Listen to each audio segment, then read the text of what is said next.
الحمد لله رب العالمين وأصلي وأسلم على المبعوث رحمة للعالمين بعثه الله شاهدا ومبشرا ونذيرا وداعيا إلى الله بإذنه وسراجا منيرا. This is inshallah ta'ala day 2 for the manzuma that was authored by our Shaykh Amir Bahjat Hafidhahullah ta'ala, a 50-line poem covering the essentials that every mukallaf, any individual who is religiously obliged, is in need of. Is it me or there are more people here today? I think everyone just moved out the other rooms, right? Yeah? طيب.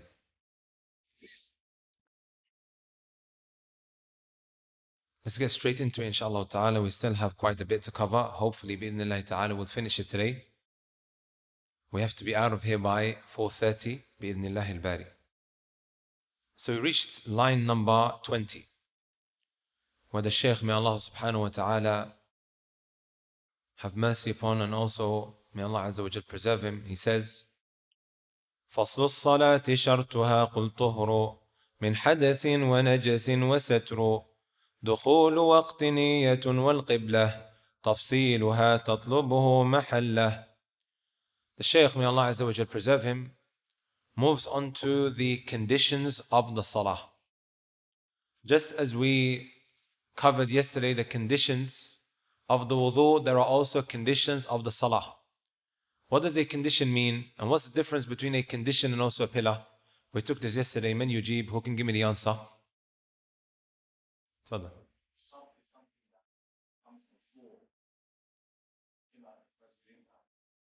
Excellent. As a poet, he said, وَالرُّكْنُ فِي عِبَادَةٍ قَدْ وَلَجَا وَالشَّرْطُ فِي عِبَادَةٍ قَدْ خَرَجَا. Right? The condition is outside of the act of worship. It's a prerequisite, that which you have to meet before starting that act of worship. Right? So that's the difference between a pillar, which is inside of the act of worship, and the condition is that which precedes the act of worship. And as the usuliyun, they mention, مَا يَلْزَمُ مِنْ عَدَمِهِ الْعَدَمِ وَلَا يَلْزَمُ مِنْ وُجُودِهِ الْوُجُودِ. Right? You not coming with the condition necessitates that you did not come with that which you do the condition for. Like for example, one of the conditions we're going to be taking now is at-tahara for the salah, right? One of the conditions of the salah is that you must be in a state of tahara.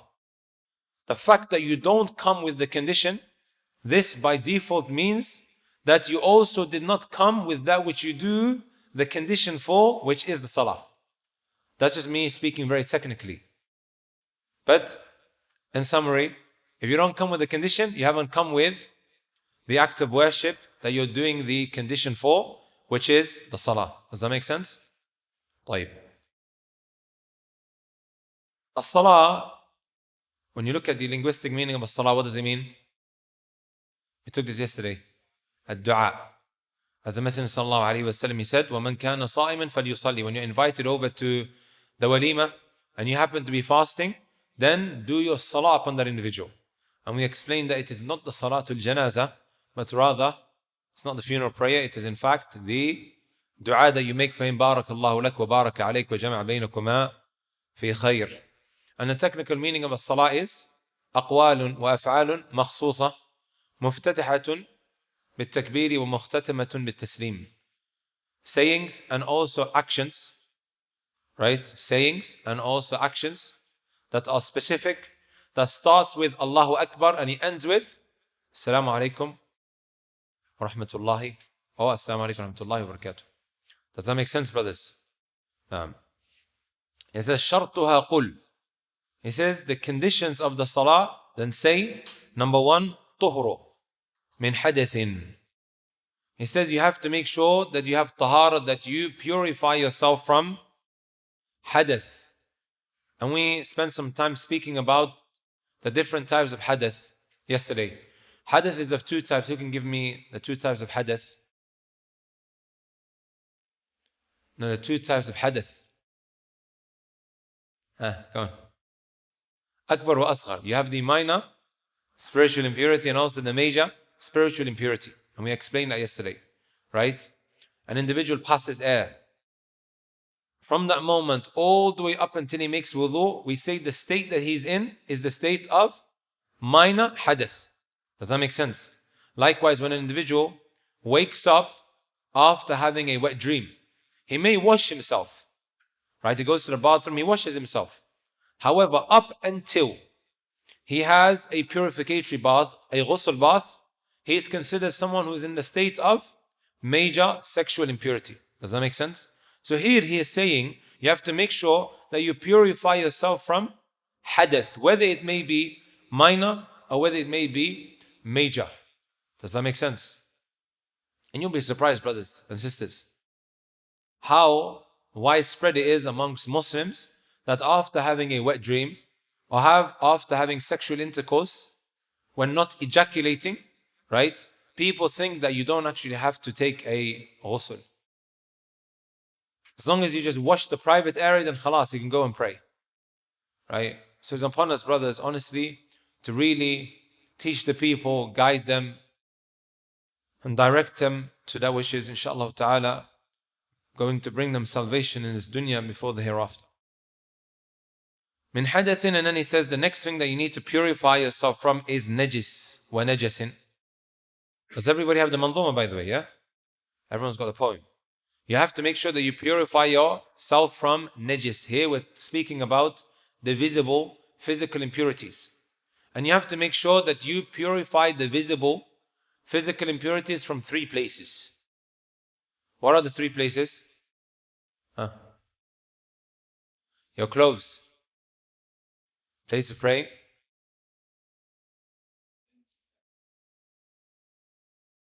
You mentioned 2. We need a 3rd one. Your body. Right? You have to make sure that you remove any visible physical impurities from your body. Likewise, brothers and sisters, your clothes. And also the praying area. It has to be clean. It has to be clean. If there is 1 dot of najis or najasa on your clothing or on your body, then brothers and sisters, your salah will not be valid. You have to make sure that you remove it. Does that make sense? You have to make sure that you remove any visible physical impurities from your body, likewise your clothing, and also praying area. And the praying area, brothers and sisters, the asal is that the earth is clean until proven otherwise. Sometimes you go to the park, you want to pray there, right? It's the time of the salah, especially those with waswas. They begin to raise 101 questions as to why you shouldn't pray there. A doctor have walking past, right? The doctor have maybe excreted there 2 weeks ago. You don't know. Someone who walked on it may have najasa on his shoes, and so on and so forth. The asal is, as the poet mentions, who can give me the line of poetry in Qawaid al-Fiqhiyah?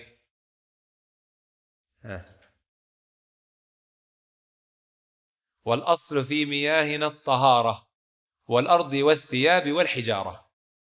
The poet, he says, Imam al-Sa'di in his Qawaid al-Fiqhiyah, the poem covering legal maxims. He says the base ruling when it comes to our waters, right? Also the earth is that it is clean until proven otherwise. And likewise the stones that you use to do istijmar, to clean yourself with. Yes, brothers, you can use stones. You can use stones. When we was in Yemen, at times there was no option except to use stones to clean yourself. Because there was times when the students were stuck on mountains and there was no water. Again, you may think that this is unrelatable or this doesn't, it's not relevant.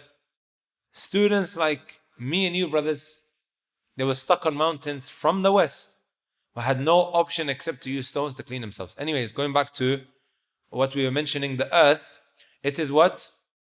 It is clean and it's pure for you until proven otherwise, as the Messenger ﷺ said, وَجُعِلَتْ لِيَ الْأَرْضُ مَسْجِدًا وَطَهُورًا إِذَا لَمْ نَجِدِ الْمَاءِ.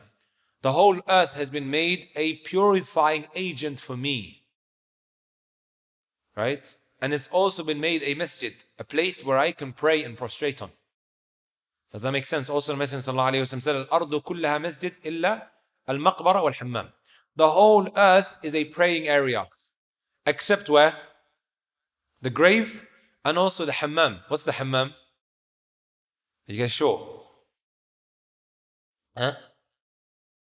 Today the hammam is called the toilet.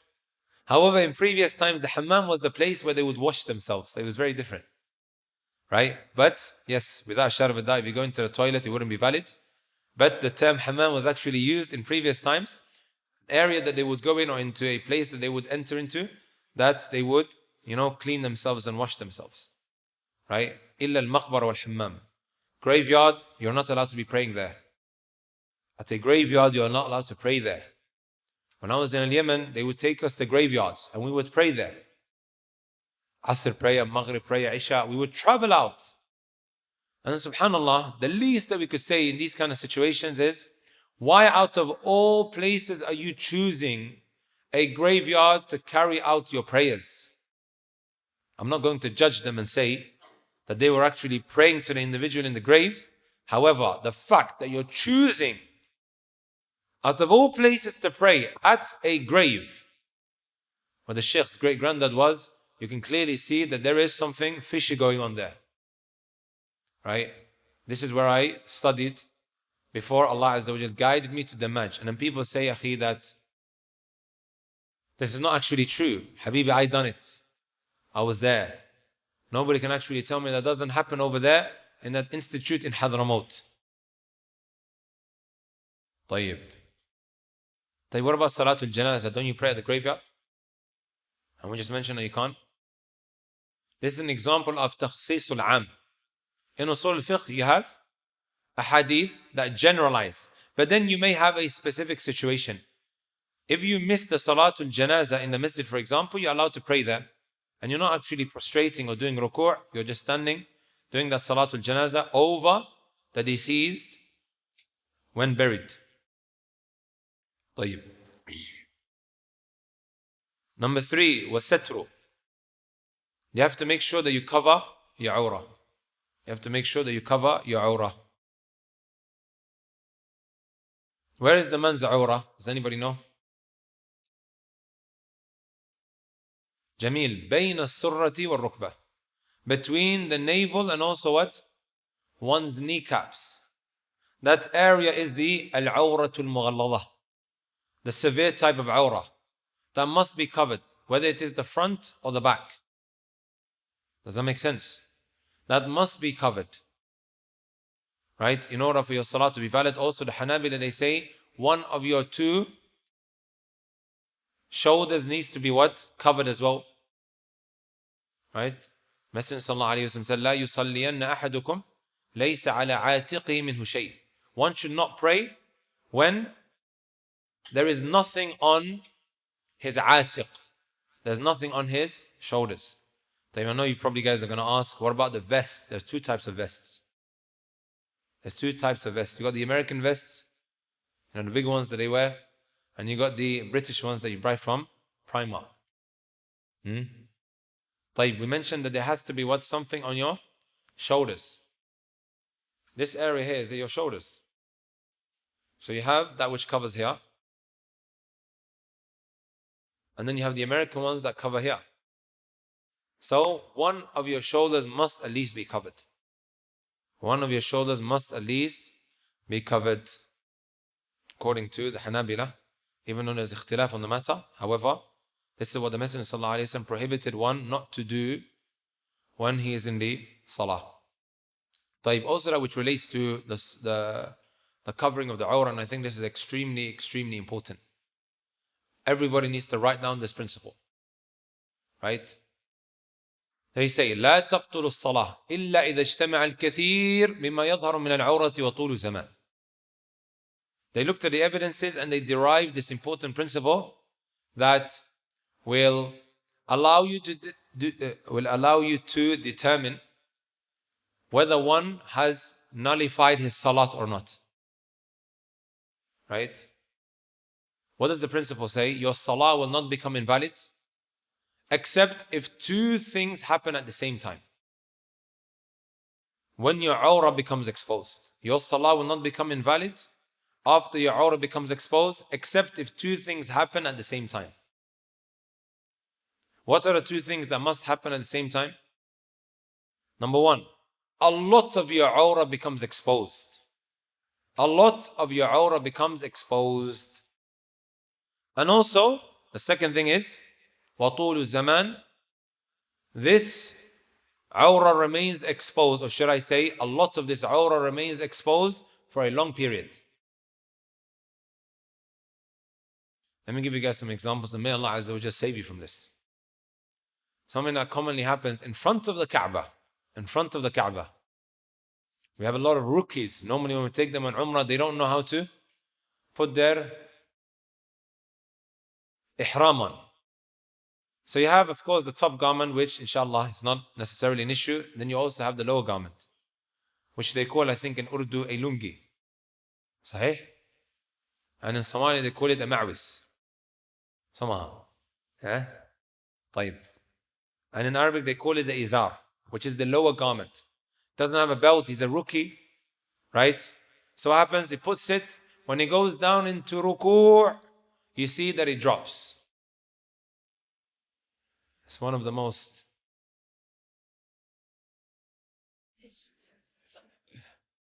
may Allah Azza wa Jalla save you. You might be praying and then right in front of you that happens.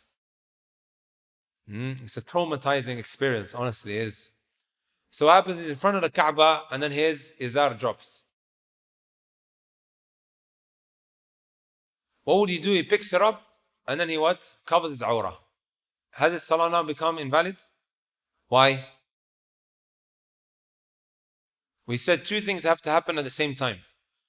Here we see that a lot of his awrah has become exposed. صح? طيب, has this now lasted for a long period? No, it hasn't. He put it up straight away and he covered his awrah. Second scenario I'll give you guys. He happens to be in a desert and he's wearing this lower garment. The wind comes and takes the lower garment with it. And within 30 seconds you find that the lower garment is 100 meters away. Skin. What does he do here? Is the salah invalid? Why is that? Because a lot of his awrah has become exposed, which has lasted for a long period. Does that make sense? I hope you guys are writing down the examples. These examples are extremely important. طيب. A common mistake is that one goes down into ruku' and then his backside starts showing.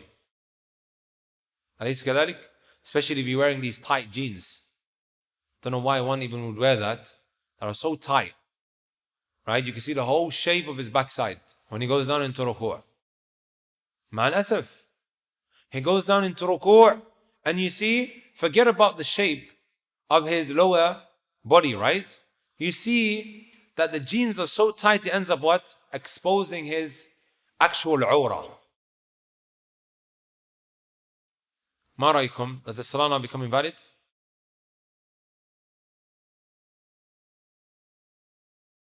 According to the Fiqh, it becomes, then it comes back up. It doesn't last for a long period and then it goes down again. But there's another important issue, which is, what if now he knows that his awrah will become exposed and he still decides to wear these tight jeans that exposes his backside? هذا الآن, in this case, brothers, you see that he's doing this متعمدا, intentionally. And if you expose your awrah intentionally in the salah, would you say that this is different to all of the different scenarios that we mentioned? Naam, without a shadow of a doubt. We're going to speak about the wajibat, the mandatory acts and the pillars of the salah. It's one thing when you leave it off intentionally, your salah is invalid straight away, no two ways about it. And when leaving it off accidentally out of forgetfulness. Does that make sense? Here, brothers and sisters, it is different to when one does it intentionally. He knows that his awrah will become exposed and he still decides to wear these tight jeans. His salah is not valid. As opposed to somebody who doesn't know that. Some people go into ruku' and he doesn't know that his backside is actually becoming exposed. And that's different to somebody who knows. He's been told, Ya akhi, stop it. Stop giving the musallin, those who are congregating with you, a horrifying experience.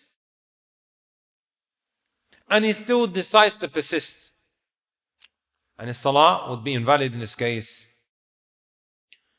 طيب, number 4, دخول وقت. Number 4, brothers and sisters, is that the time must enter. You can't just decide to pray when you want. You're at work, winter period, Dhuhr, Asr and Maghrib, you're most likely going to pray on a 9 to 5 shift. أليس كذلك?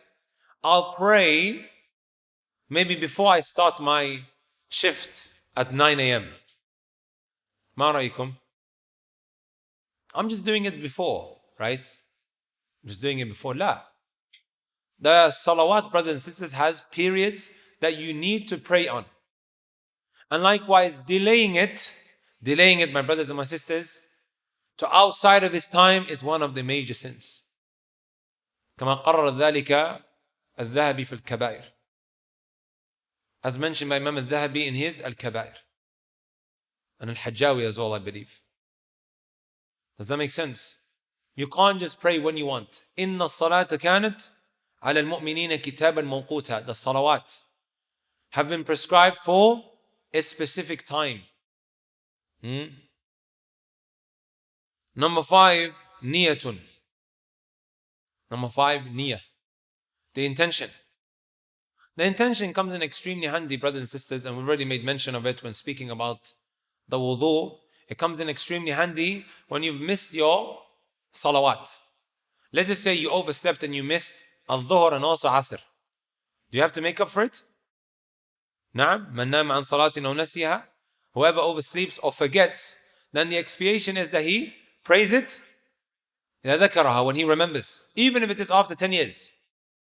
Wallahi, even if it is after 10 years. You remember that you missed a prayer, you have to make up for it. And this is very different to someone who was leaving it off in Jahiliyyah intentionally. In that case, he has to make tawbah, an increase in supererogatory acts. Because the first thing that you're going to be asked in Yawm al-Qiyamah is what? Are you going to be held to account for is your salawat. If it was intact, then no worries, inshaAllah ta'ala. If it's not,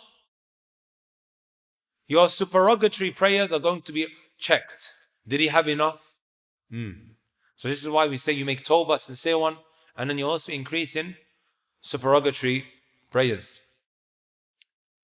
طيب, supererogatory means voluntary. Yeah. So niyyah comes in extremely handy when you've missed, for example, dhuhr and asr. Dhuhr is how many raka'at? How many units of prayer? 4. Asr how many? 4. طيب, you missed both dhuhr and asr, now you need to make up for it. What is it that is going to distinguish dhuhr from asr? The intention.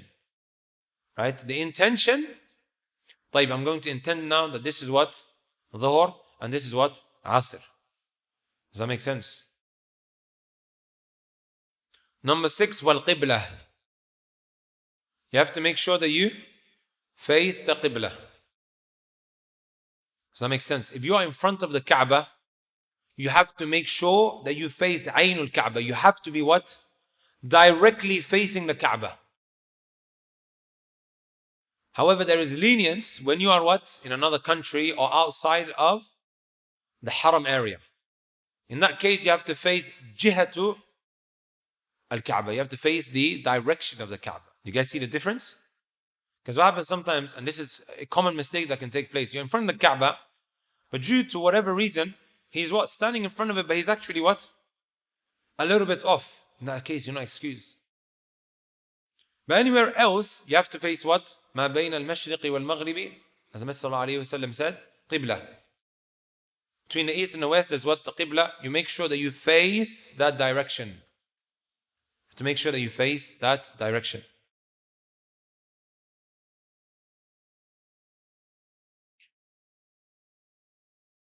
And then he also says, تفصيلها تطلبه محله. The ins and the outs and this issue of the qibla elaborated, and likewise all of these other conditions, okay, like the timings of the salawat, you will come to it when you study books that are a little bit more in depth.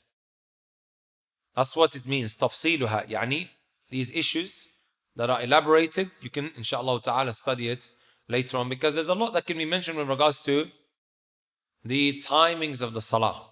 When does Fajr start? When does it end? Isha, likewise, Dhuhr, Asr. This is inshallah ta'ala something that is discussed later on. As for this lesson, this mandhuma, this poem that we're going through, it covers that which is essential that one needs to know in order to carry out his worship. طيب, now he moves on to the arkan. Now he moves on to the arkan. The pillars of the salah. Arkan, which means the pillars. The ha here, the attached pronoun. Ha goes back to the salah because the term salah is what? Feminine. It says, تبدأ بالقيام. The first pillar, my brothers and my sisters, is the standing position. You must be in a standing position when starting the salah. Does that make sense, brothers and sisters? Messenger sallallahu alayhi wa sallam, he said, صلي قائما فإن لم تستطع فقاعدا فإن لم تستطع فعلى جنب. Pray standing up. You can't pray standing up, you have to pray sitting down. You can't pray sitting down, you pray lying down on your hospital bed. Does that make sense? If they can turn you towards the Qibla, then let it be. If they can't, then you pray in whatever direction the hospital bed is. I remember I was in a position one time in Egypt. Right? I was on these IV drips, which would make me extremely dizzy due to my appendix bursting. Even in that case, brothers and sisters, you are not excused. Right? So you have to be in the standing position when starting the salah. A common mistake is that one is what? Rushing. He's walking and he says Allahu Akbar and then he goes into the salah. La, you have to stand, say Allahu Akbar, right?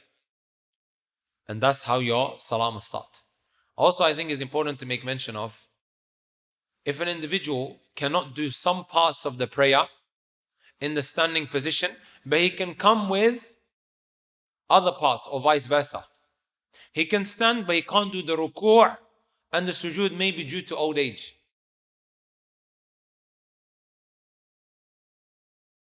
Can he just start the salah in the sitting position like many elders do?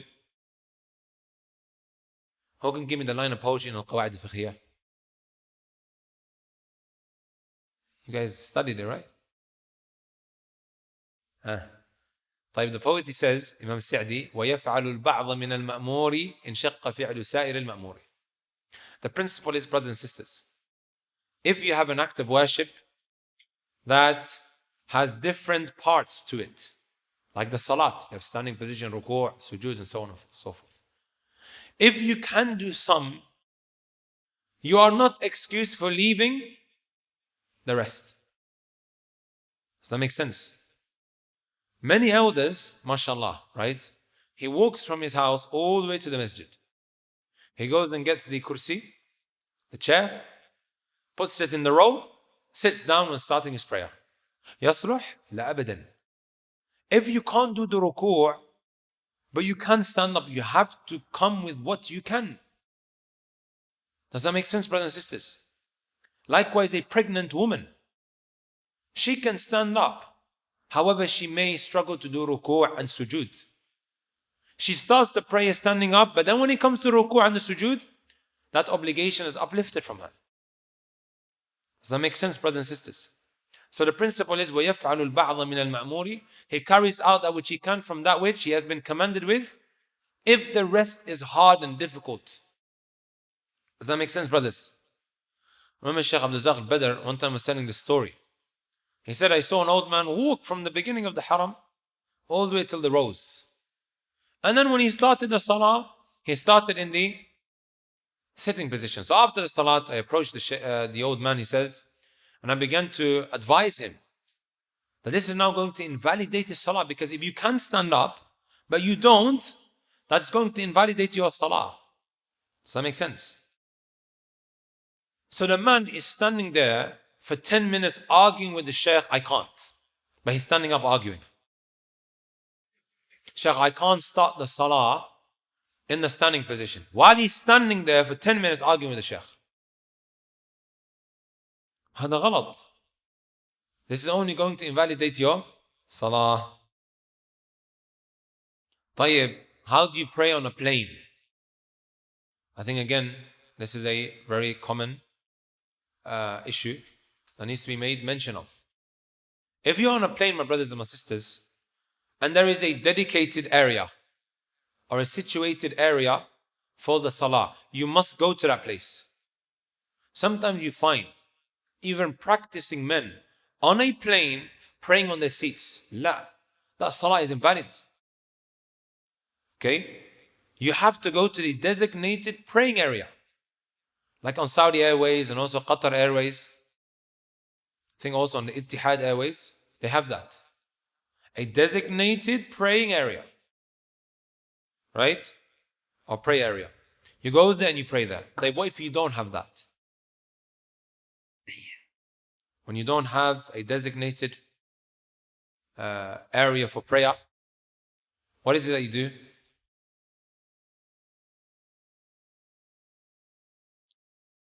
Type.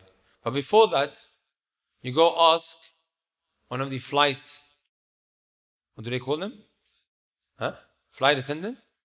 Yeah, you ask them as to whether you can pray at the back. You know, the back seats, you normally find an area there. If you can pray, then great. Type, if you can't, you pray on your seat. But how do you pray on your seat? A lot of the time, you know, when the light comes on, tang, huh? And they say you can start walking around, you can go to the bathroom, you can go to the toilet.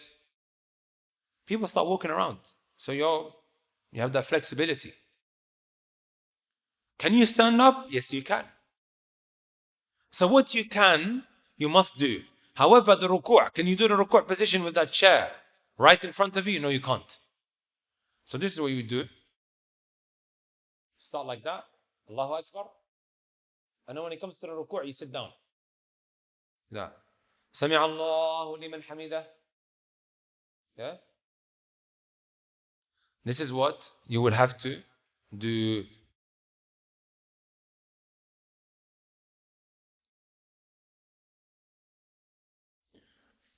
And then he says, وَبَعْدَهُ تَكْبِيرَةُ الْإِحْرَامِ. He says the next pillar, brothers and sisters, is تَكْبِيرَةُ الْإِحْرَامِ. تَكْبِيرَةُ الْإِحْرَامِ. What is تَكْبِيرَةُ الْإِحْرَامِ? It is the first takbirah. The Allahu Akbar that enters you into the salah.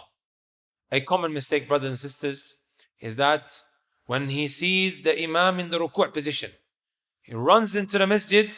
Without doing Allahu Akbar, he dives into ruku'. Your salat has not even started. Does it happen? Common, right? He dives into the ruku' position. The salah hasn't even started. You have to make sure that you say Allahu Akbar. As Ali ibn Abi Talib radiallahu ta'ala narrated, Miftahu salati tuhur. The keys to the salah is the purification. وتحليلها التسليم أو تحريمها التكبير وتحليلها التسليم. Right? وتحريمها التكبير. Saying Allahu Akbar will make haram what was halal, like talking and eating and so on and so forth. And saying the salam will make that which was haram halal. Does that make sense? So you must enter into the salah with Allahu Akbar. Another common mistake is, he sees the imam in ruku', when he goes towards the rows, the imam is in ruku' position, right? He says Allahu Akbar. But what did he intend with the Allahu Akbar? And there's two types of Allahu Akbars, brothers.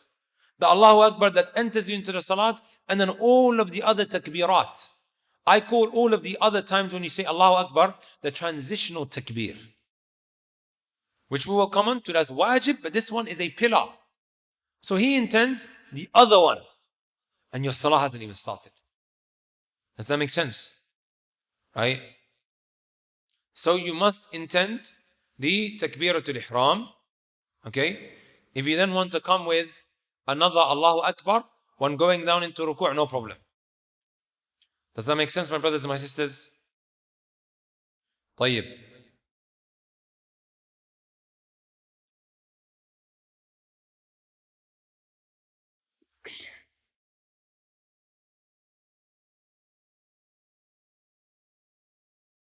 Number 3, Fatiha. It's a bit of a controversial one. Fatiha, my brothers and my sisters, right, is a pillar from the pillars of the Salah. I want you guys to become familiar with these 3 terms. the munfarid, the one who prays by himself. Number 2, the imam, the one who leads the salah. And number 3, the ma'mum, the one who's praying behind the imam. Because we're going to be taking some points, inshallah ta'ala, where it may differ amongst those who are mentioned. So now the Fatiha, according to the Hanabila and also the Hanafiya, right? Is the Fatiha mandatory? Is it a pillar for the one who's praying behind the imam? We know it's a pillar for the imam and also the one praying by himself. لا صلاة لمن لم يقرأ بأم الكتاب. No salah for the one who didn't read the Fatiha. So the imam and the one praying by himself, no problem. There's no dispute with regards to that. However, we're speaking about now the ma'mum, the one who prays behind the imam. Is it a pillar for him? Does he have to pray with the Fatiha when behind the imam? According to Al-Imam Ahmad, who was a great scholar in Hadith, right? And also Al-Imam Taymiyyah and other than them, they held the view that you don't read the Fatiha. وَإِذَا قُرِئَ الْقُرْآنُ فَاسْتَمِعُوا لَهُ وَأَنصِتُوا. When the Quran is recited, listen and be attentive, so that you may be, or so that may Allah Azza wa Jal have mercy upon you. Does that make sense? Imam Ahmad rahmatullah alayhi commented on this and he says that the Ummah has unanimously agreed that this is speaking about the Salah. Also, I believe it was Abu al-Aliyah, he mentioned that this verse came down in order for one to remain silent in the Salah. هناك كلام كثير amongst scholars with regards to whether you should read Surah Al-Fatiha as the ma'mum or not. Right? Number 4, brothers and sisters, the ruku', the bowing position. That also is a pillar from the pillars of the Salah. Number 5, i'tidalu. Number 5, i'tidal. What does i'tidal mean? When you come back up. So you're in the ruku' position and then you come back up in that standing position.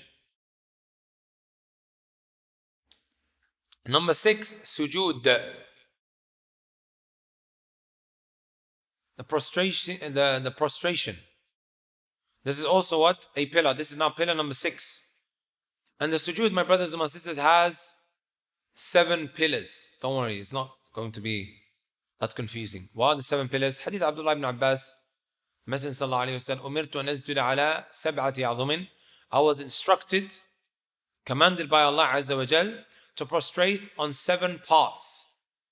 What are the 7 parts? I'll make it very easy, inshallah ta'ala. You know your toes? They have to be what?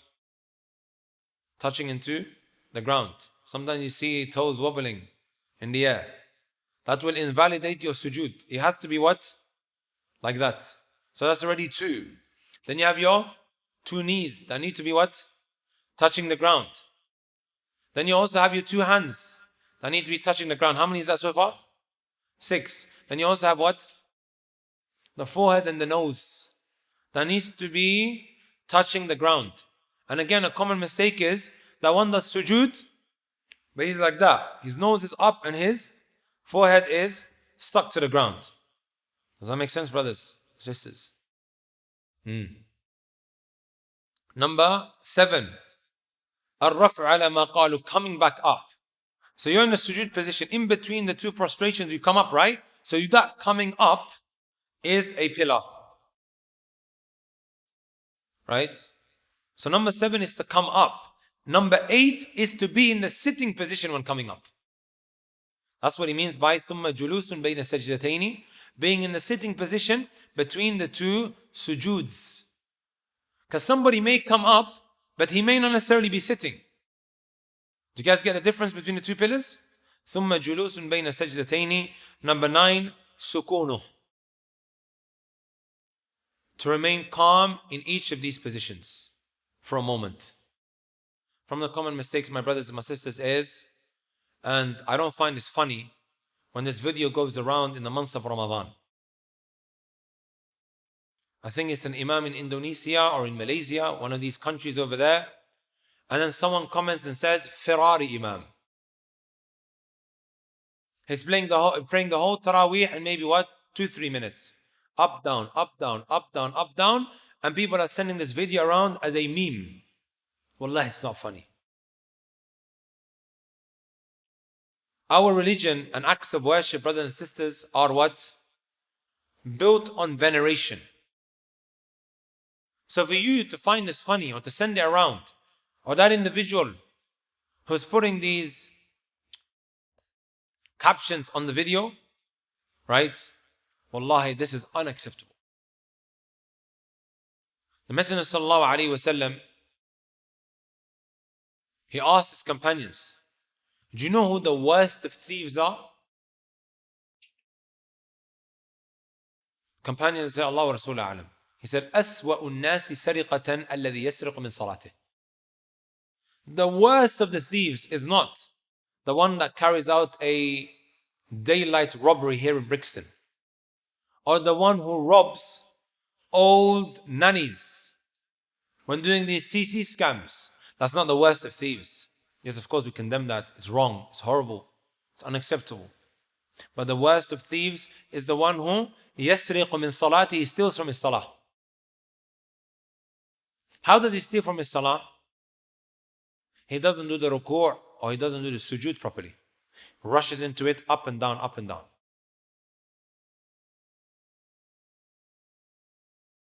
Messenger sallallahu alayhi wa sallam also, he said another hadith, one may pray for 60 عاما, for 60 years he prays. فما تقبل له من صلاة. And no salah is accepted from that individual. You know why? Perhaps he may do the ruku' properly, but he doesn't do the sujood properly. He may do the sujood properly, but he doesn't do the ruku' properly.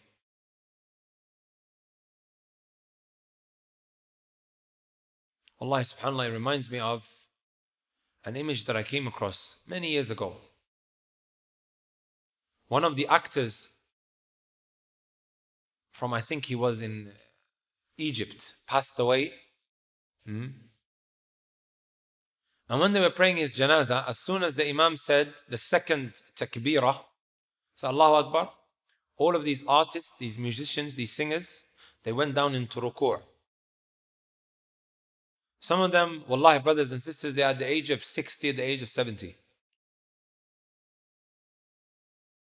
If you've reached the age of 50 or the age of 60, and you still don't know how to pray properly, wallahi, brothers and sisters, you really have to ask questions to yourself. What khair is it? Or what khair in it is it for me working and making this money and then buying this house, when I've been created for one sole purpose, which is ibadah? Isn't this what Allah Azza wa Jalla said? وَمَا خَلَقْتُ الْجِنَّ وَالْإِنسَ إِلَّا لِيَعْبُدُونَ. I didn't create the jinn and the ins except for worship, right? Can you worship Allah Azza wa Jalla accordingly without studying? That's pretty dangerous.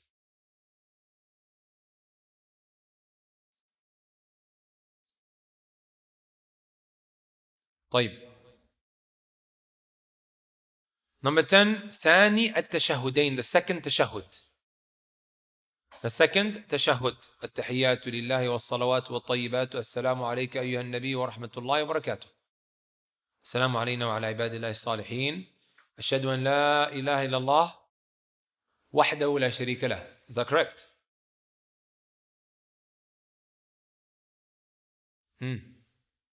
أشهد أن لا إله إلا الله وحده لا شريك له وأشهد أن محمدا عبده ورسوله.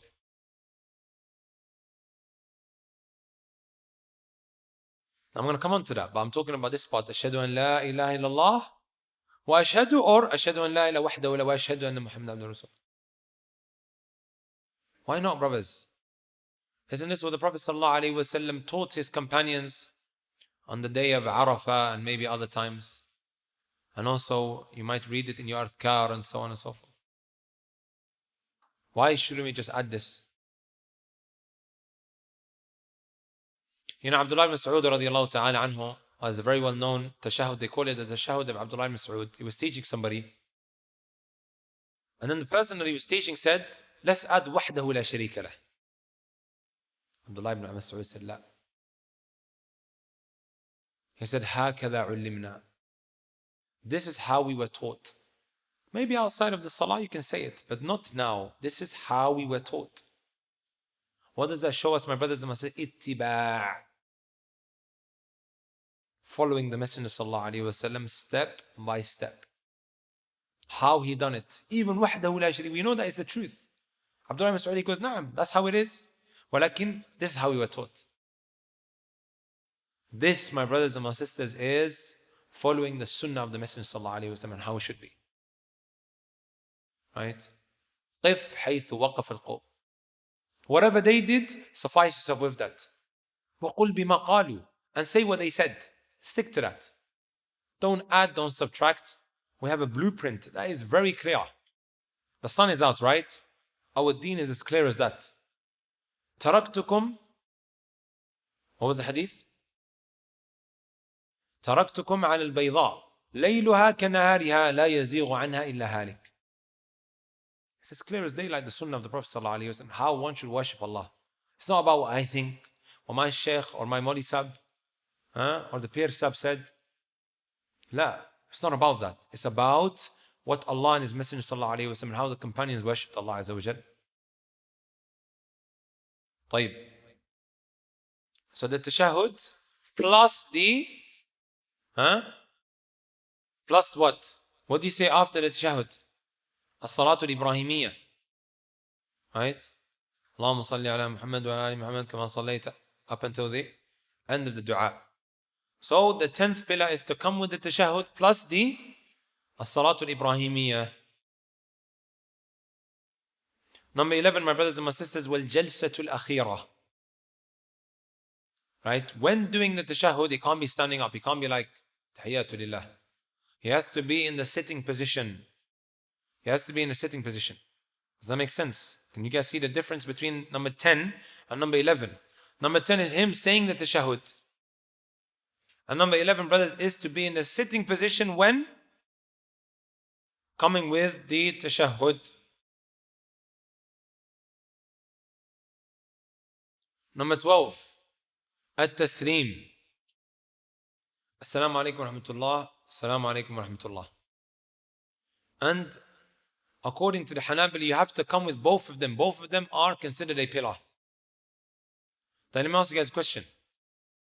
It's good that we have a mic like this here because it's very similar to the one in the masjid. I'm leading Taraweeh and the masjid is rampacked. People are praying outside. If I say this, Assalamu alaikum wa rahmatullah, Assalamu alaikum wa rahmatullah, the people outside are not going to hear me. So I'll just say this, Assalamu alaikum wa rahmatullah, Assalamu alaikum wa rahmatullah, without moving my head.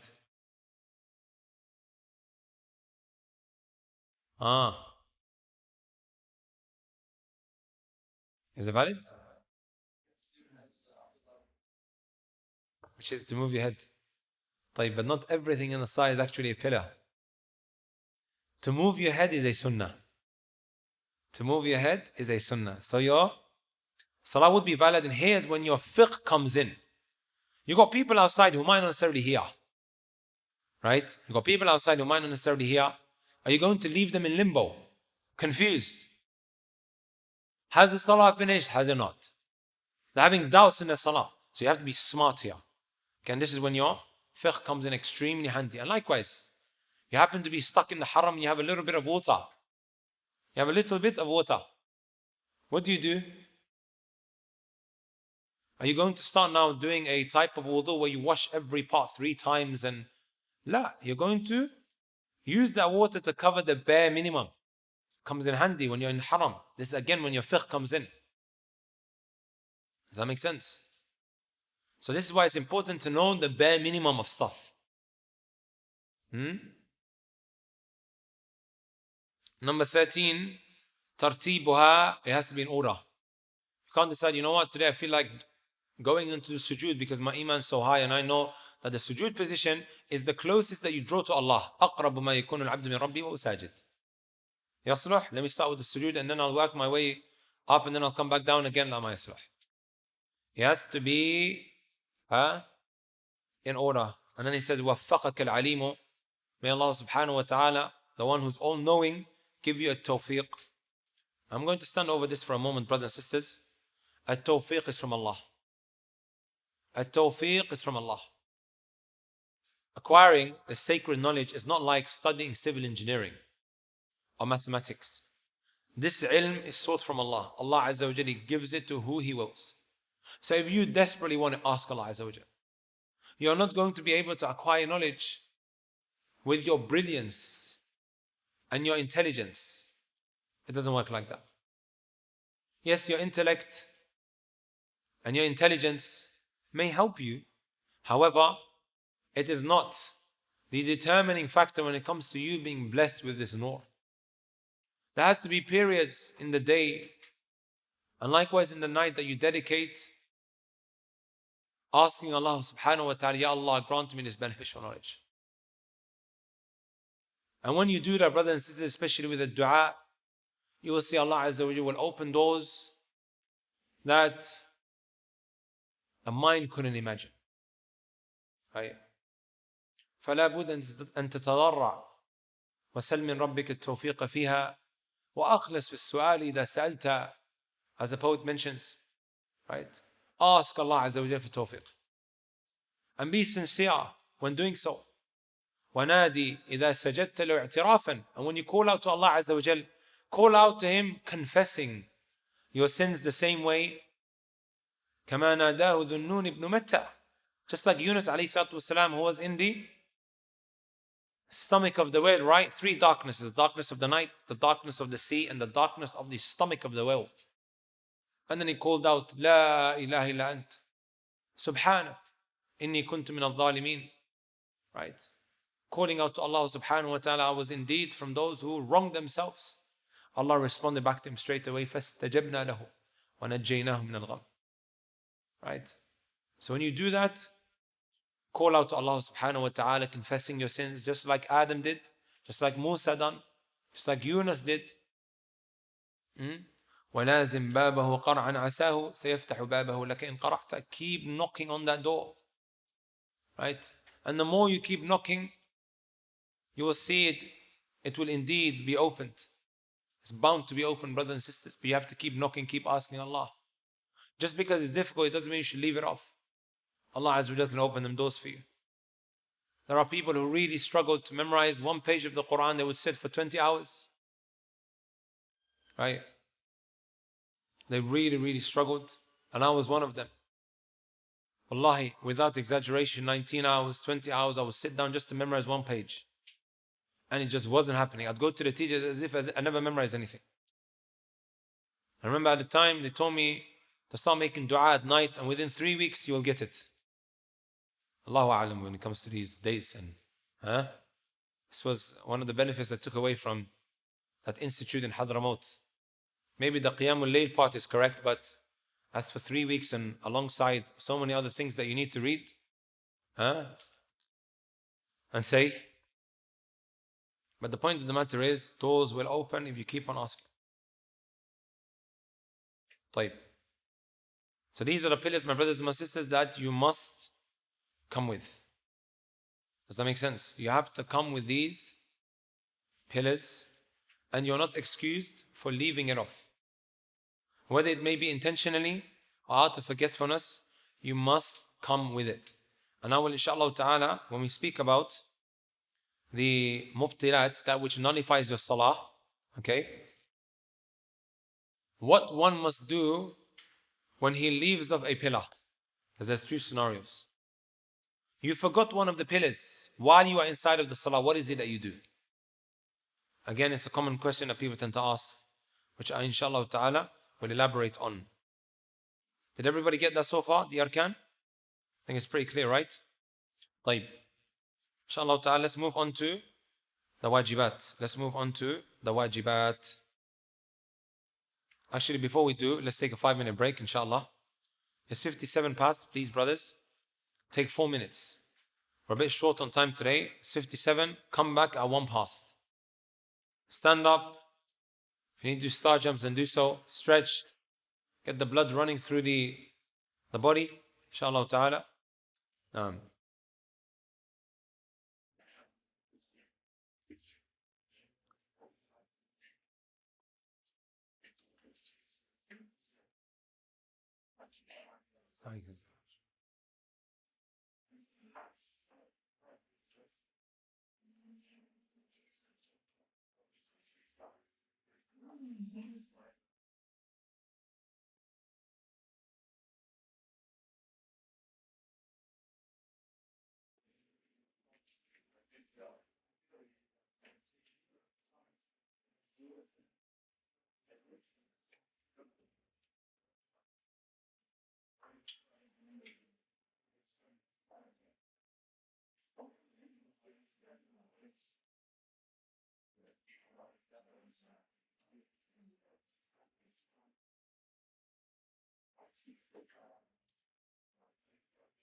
Sorry, if you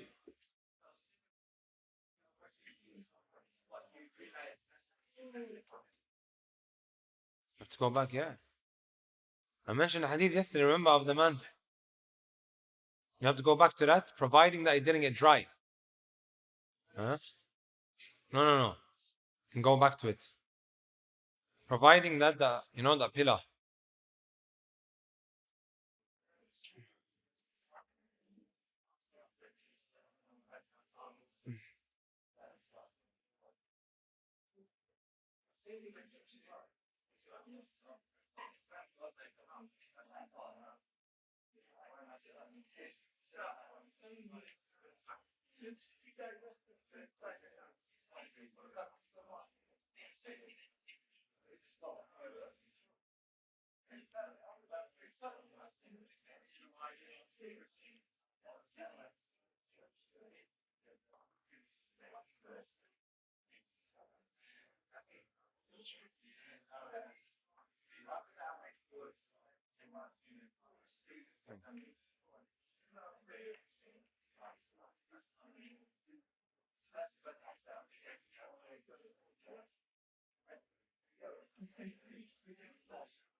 Inshallah, brothers, we're going to restart in 20 seconds.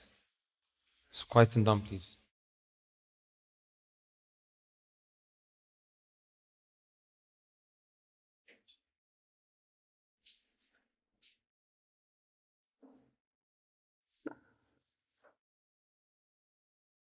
طيب.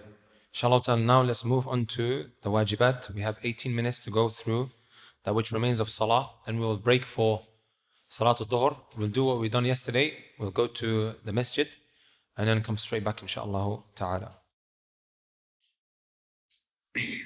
So the Shaykh, he mentions, may Allah Azza wa Jal preserve him, واجبها تكبير الانتقال تسميع التحميد ثم التالي تسبيحة الركوع والسجود وطلب الغفر من المعبود تشهد أول والجلوس له وغيرها سننها المفضلة مبطلها ترك لركن مطلقا وترك واجب بعمد حققا وترك شرط وكذا الكلام والفعل إن يكثر كذا السلام أثناءها تعمد الزيادة قهقهة إذ نافت العبادة. He now moves on to the wajibat. The difference between the pillars and that which is a wajib. Wajib, if you translate that literally, it means something that is mandatory. Pillar, that which is mandatory, there is a difference between the two.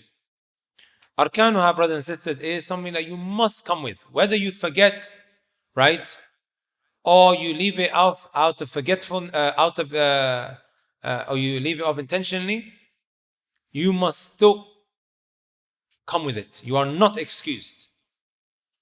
Does that make sense? And there's a difference between the two. There's a difference between the two. Pillar, like I said, you have to go and get it. As for that which you leave from the wajibat, the 8 that we're going to be taking now, inshaAllah ta'ala, if you forget it in the salah, you continue. I'll give you guys an example now. What do you say in the sujood? Subhana Rabbiyal A'la, right? طيب. Let's just say you forgot to say Subhana Rabbiyal A'la, which is one of the 8 wajibat that you have to come with. Do you go back? Like you continue. You continue praying. However, at the end of the salah, you make up for it by coming with the prostration or the 2 prostrations of forgetfulness. I'll repeat that again, inshaAllah ta'ala, as we go on. Let's quickly now take the 8 wajibat. What are the wajibat that you can't do without, that you must come with? He says, takbirul intiqal. You know, all the other takbirat that you say in the salah is from the wajibat of the salah. It falls under the first. I call it the transitional takbir. The takbir that you utter when moving from one stage of the salah to the next. Does that make sense? This is mandatory that you have to come with. We're not speaking about the takbir, the Allahu Akbar that enters you into the salah. We're not speaking about that. Does that make sense? We are not speaking about that. That's a pillar. Remember, we took that right at the beginning of the pillars. We're speaking about the transitional takbirs. Right? So after reading Surah Al-Fatiha, you said Ameen, and then you read Surah Al-Nas. After finishing with Surah Al-Nas, what do you say? Allahu Akbar. You are in the standing position, you say Allahu Akbar in order to get into the ruku' position. طيب, how do you say it and when do you say it? This is very, very important. You must make sure that you say Allahu Akbar. When do you say it? When moving. This is very, very important and a common mistake. Sometimes one says Allahu Akbar and then he goes down into ruku' position. It is called a transitional takbir, takbirat al-intiqal, for a reason. Because what? You say it when in transition. So it's not correct to say Allahu Akbar and then you move. If there's a mic, Allahu Akbar, like that. I'll demonstrate that again. It's the mic, right? Allahu Akbar. Everybody heard it. واضح? Or what some do is, they don't say anything. He gets into the ruku' position and only then he says Allahu Akbar. If he does that intentionally, brothers and sisters, his salah becomes invalid. You have to say it when? In transition. If you leave it off out of forgetfulness and you only remember, I needed to say Allahu Akbar after reaching the ruku' position, you do what I mentioned earlier. You continue with your salat and you make up for it at the end by coming with the 2 prostrations of forgetfulness. Did everybody get that? So it's called a transitional takbir. Yani the proof's in the pudding, as they say. The proof is in the pudding. Huh? Or in the pudding. Not pudding, pudding. Type. The proof is in the pudding. Meaning it's in the name. Transitional takbir is called transitional takbir because you have to what?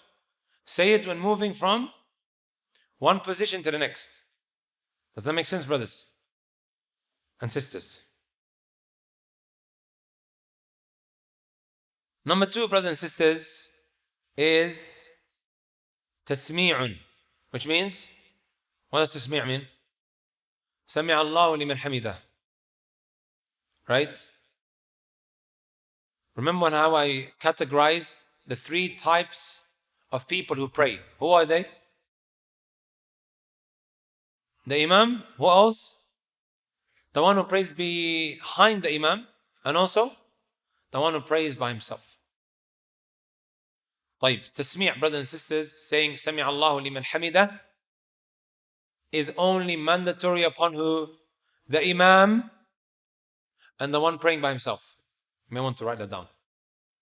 And the evidence for it is when the Imam says Sami' Allahu liman hamidah, as Prophet ﷺ said, إذا قال الإمام سمع الله لمن حمده فقولوا ربنا ولك الحمد.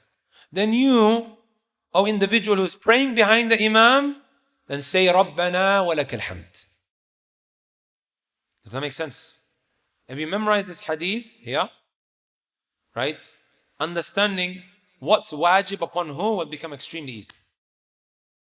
The asl is, take this as principle, that the Imam and the one praying behind him, they both have to come with exactly the same, unless stated otherwise by the legislator. So they have to do what the Imam does. However, here it's been specifically mentioned, when the Imam says Sami' Allahu liman hamidah, they say Rabbana wa lakal hamd. So the Sami' Allahu liman hamidah is only mandatory upon who? The Imam and the one praying by himself. He has to come with it. Naam. And then you have Rabbana wa lakal hamd. Here he mentioned at-tahmeed, which means Rabbana wa lakal hamd. You can say, brothers and sisters, Rabbana lakal hamd, Rabbana wa lakal hamd. You can also say Allahumma Rabbana lakal hamd and Allahumma Rabbana wa lakal hamd. These are 4 ways of saying it. Quickly repeat it to me.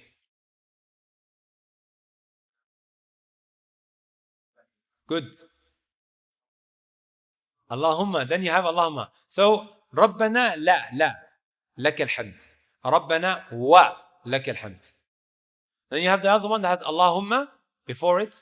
For Allahumma Rabbana lakal hamd and Allahumma Rabbana wa lakal hamd. Right? Also you have the long dua that you should memorize, that you should come with from time to time. اللهم ربنا لك الحمد ملء السماوات وملء الأرض وملء ما شئت من شيء بعد أهل الثناء والمجد حق ما قال العبد وكلنا لك عبد اللهم لا مانع لما أعطيت ولا معطي لما منعت ولا ينفع ذا الجد منك الجد. Prophet صلى الله عليه وسلم would say that after saying اللهم ربنا لك الحمد, he would stand in that position to the point where some of the companions would say, oh, has he forgotten that he's still in that position? And he would spend a long time there. And it's a forgotten sunnah. Agreed? Likewise, the forgotten sunnah to remain in the sitting position between the 2 sujoods the same time that you would spend in the sujood or the ruku'. So in the sujood, people just come up straight or down. They come with the pillar of being calm for a moment in a position, but to remain in that position the same time that you would spend in the sujood or ruku' is a type of sunnah that has been abandoned.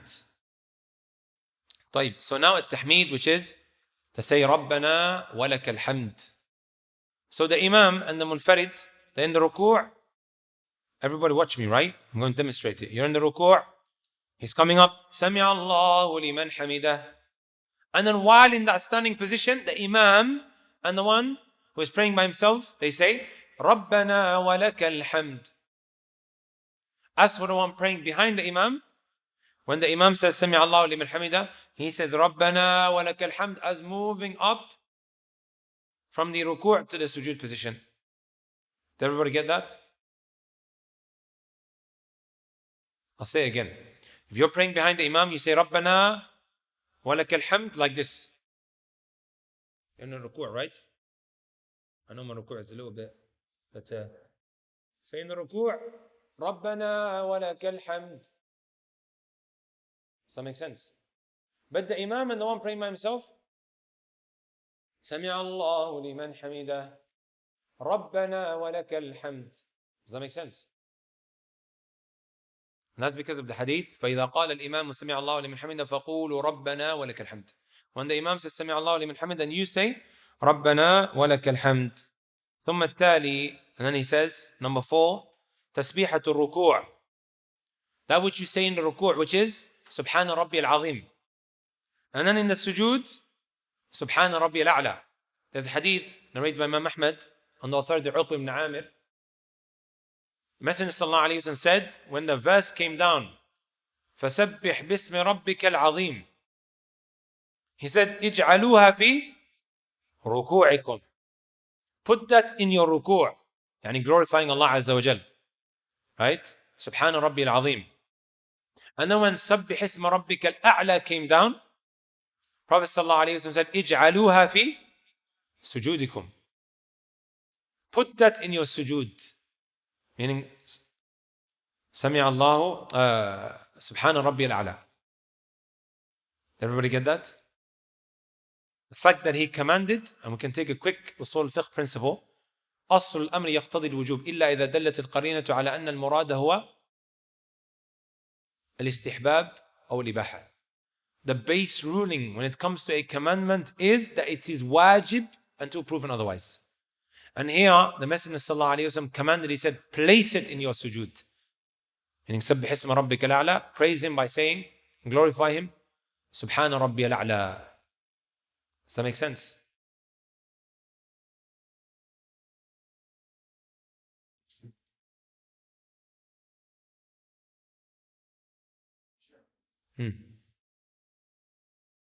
The bare minimum, brothers and sisters, is to say it once. Good that you asked that.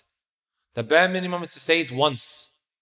There are so many other ad'iyah, so many other adhkar that one can say in his ruku' and likewise sujood, but the bare minimum that you must come with is Subhana Rabbil A'la. The least that is complete is to do it 3 times. You can do it more, but the least that is complete is to do it 3 times. Also, you can say in your ruku' and your sujood as per hadith, as Aisha radiallahu ta'ala anha narrated, سبحانك اللهم ربنا وبحمدك اللهم اغفر لي. Right? سبوح قدوس رب الملائكة والروح. Right? Also to say that in your sujood and ruku' as Prophet ﷺ would do. But the bare minimum is to come with سبحان ربي الأعلى. Number 6, وطلب الغفر من المعبود. وطلب الغفر من المعبود. To seek forgiveness from the one that you worship or the one who's worshipped, which is that which you say when in the sitting position between the 2 prostrations. What do you say? رَبِّ اغْفِرْ لِي رَبِّ اغْفِرْ لِي. To say it once is the bare minimum. To say it twice is more complete, as reported in the hadith of Hudayfah radiyallahu ta'ala anhu. However, there are other ad'iyah that you could read as well that has been reported, right? That the Messenger sallallahu alayhi wa sallam uttered in that position. Number 7, تشهد أول, and then number 8 is والجلوس له. The first tashahud. The first tashahud. You know how you have 2 tashahuds. The second tashahud is a pillar, right? Which we took under the pillars. The first tashahud is a wajib. It's something that you must come with. However, any of that which we just spoke about now, if you were to leave it off accidentally or out of forgetfulness, what do? You continue with the salah. And then you make up for it by prostrating the 2 prostrations of forgetfulness. Does that make sense, brothers and sisters? No. Number 8 is to be in the sitting position when doing the tashahud. You can't be standing up in ruku'. Can't be standing up and saying tahiyyatu lillah, because he saw somebody raising his finger like that. When doing the khutbah. La. You have to be in the sitting position. And then he says وَغَيْرُهَا سُنَنَهَا الْمُفَضَّلَةِ. وَغَيْرُهَا سُنَنُهَا الْمُفَضَّلَةِ. And the rest, brothers and sisters, are all sunnah. like raising your hands in the salah, right, the raf'ul yadayn, and other aspects of the salah, all sunnah. So now when you know the pillars, and you also know the wajibat, right, you know what the bare minimum is. Anything other than that is a sunnah that is recommended for you to come with. It shouldn't be just because it's a sunnah we leave it off. The companions, they did it because it was a sunnah. Today we leave it off because it's a sunnah. Agreed? Got 2 more minutes. Yeah? Yeah. I'm watching the time. And then he says, مبطلها ترك لركن مطلقا وترك واجب بعمد حققا. Now he speaks about that which is going to nullify your salah. The first point that he mentions is leaving off the pillar. If you leave off the pillar intentionally, your salah has become void. Let's now speak about leaving off the pillar accidentally. And there are 2 scenarios. إن يكن النقص من الأركان وذكر المنقوص ذو النسيان من قبل أن يشرع في القراءة عاد وجوبا يطلب البراءة. الصاحب النظم الجلي mentions there are 2 scenarios. First scenario is, brothers and sisters, I'll give you guys an example. Muhammad is praying. We mentioned that one of the pillars is the ruku', right? To go down into the bowing position. صح? طيب. For some reason or the other, he forgot the ruku' position, went straight down into sujood. Went up, back into sujood, and then he stood up. When you stand up, what is it that you need to read? Fatiha, right? Before he started reading the Fatiha, he remembered, oh, subhanallah, I forgot the ruku'. So we have 2 scenarios. The first scenario is he remembers that he forgot a pillar before he starts reading the Fatiha. What does he do in this scenario?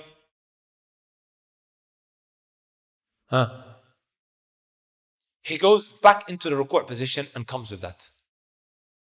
And then just continues like that. Ruku' goes back down into sujood, like that. Does that make sense? So anything between the ruku' and the fact that he's now what? In the standing position, about to read the Fatiha, is now, he has to come with it again. Does that make sense? He remembered that he forgot a pillar before starting the Fatiha in the second rak'ah. Does that make sense? He would have to go back into the ruku' position. He would have to what? Do that pillar. And then he continues like that.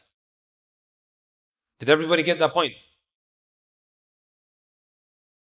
Who can quickly mention it to me? تفضل. He forgot and he remembered. He forgot the ruku' and he remembered before starting the Fatiha in the second. What does he need to do? Go back into the ruku'. Good. He has to continue like that. You don't just jump into the Fatiha then. He was in the ruku' and then he starts reading Fatiha. He has to do the sujood. And after the sujood you come back up and then you go back into sujood again. And then you stand up like that. طيب. The second scenario is that he remembers, Alhamdulillahi Rabbil Alameen. Oh, I forgot to do the ruku'. What does he do here? You know the first rak'ah, you can put an X on it. That no longer counts. This rak'ah that he's in now becomes the first. Does that make sense? Becomes the first, and that first rak'ah is completely dismissed. It's been overridden. Does that make sense, brothers and sisters? Excellent. طيب, what if you doubt whether you came with a pillar or not while inside of the salah? It is as if you never came with it. When you're doubting, did I do the ruku' or did I not? It is as if you never came with it. Does that make sense? طيب, we'll stop there inshallah ta'ala. طيب, الحمد لله رب العالمين وأصلي وأسلم على المبعوث رحمة للعالمين بعثه الله شاهدا ومبشرا داعيا إلى الله بإذنه وسراجا منيرا.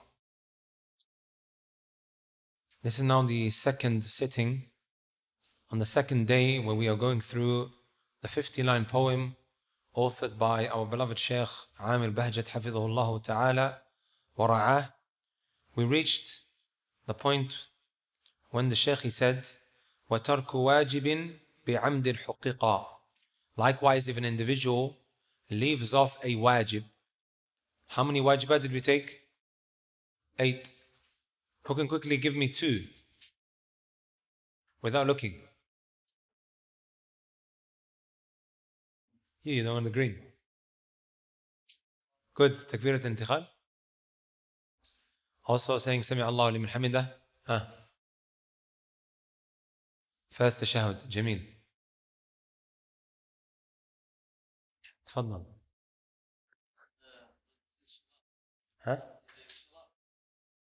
The 8 wajibat. Yeah.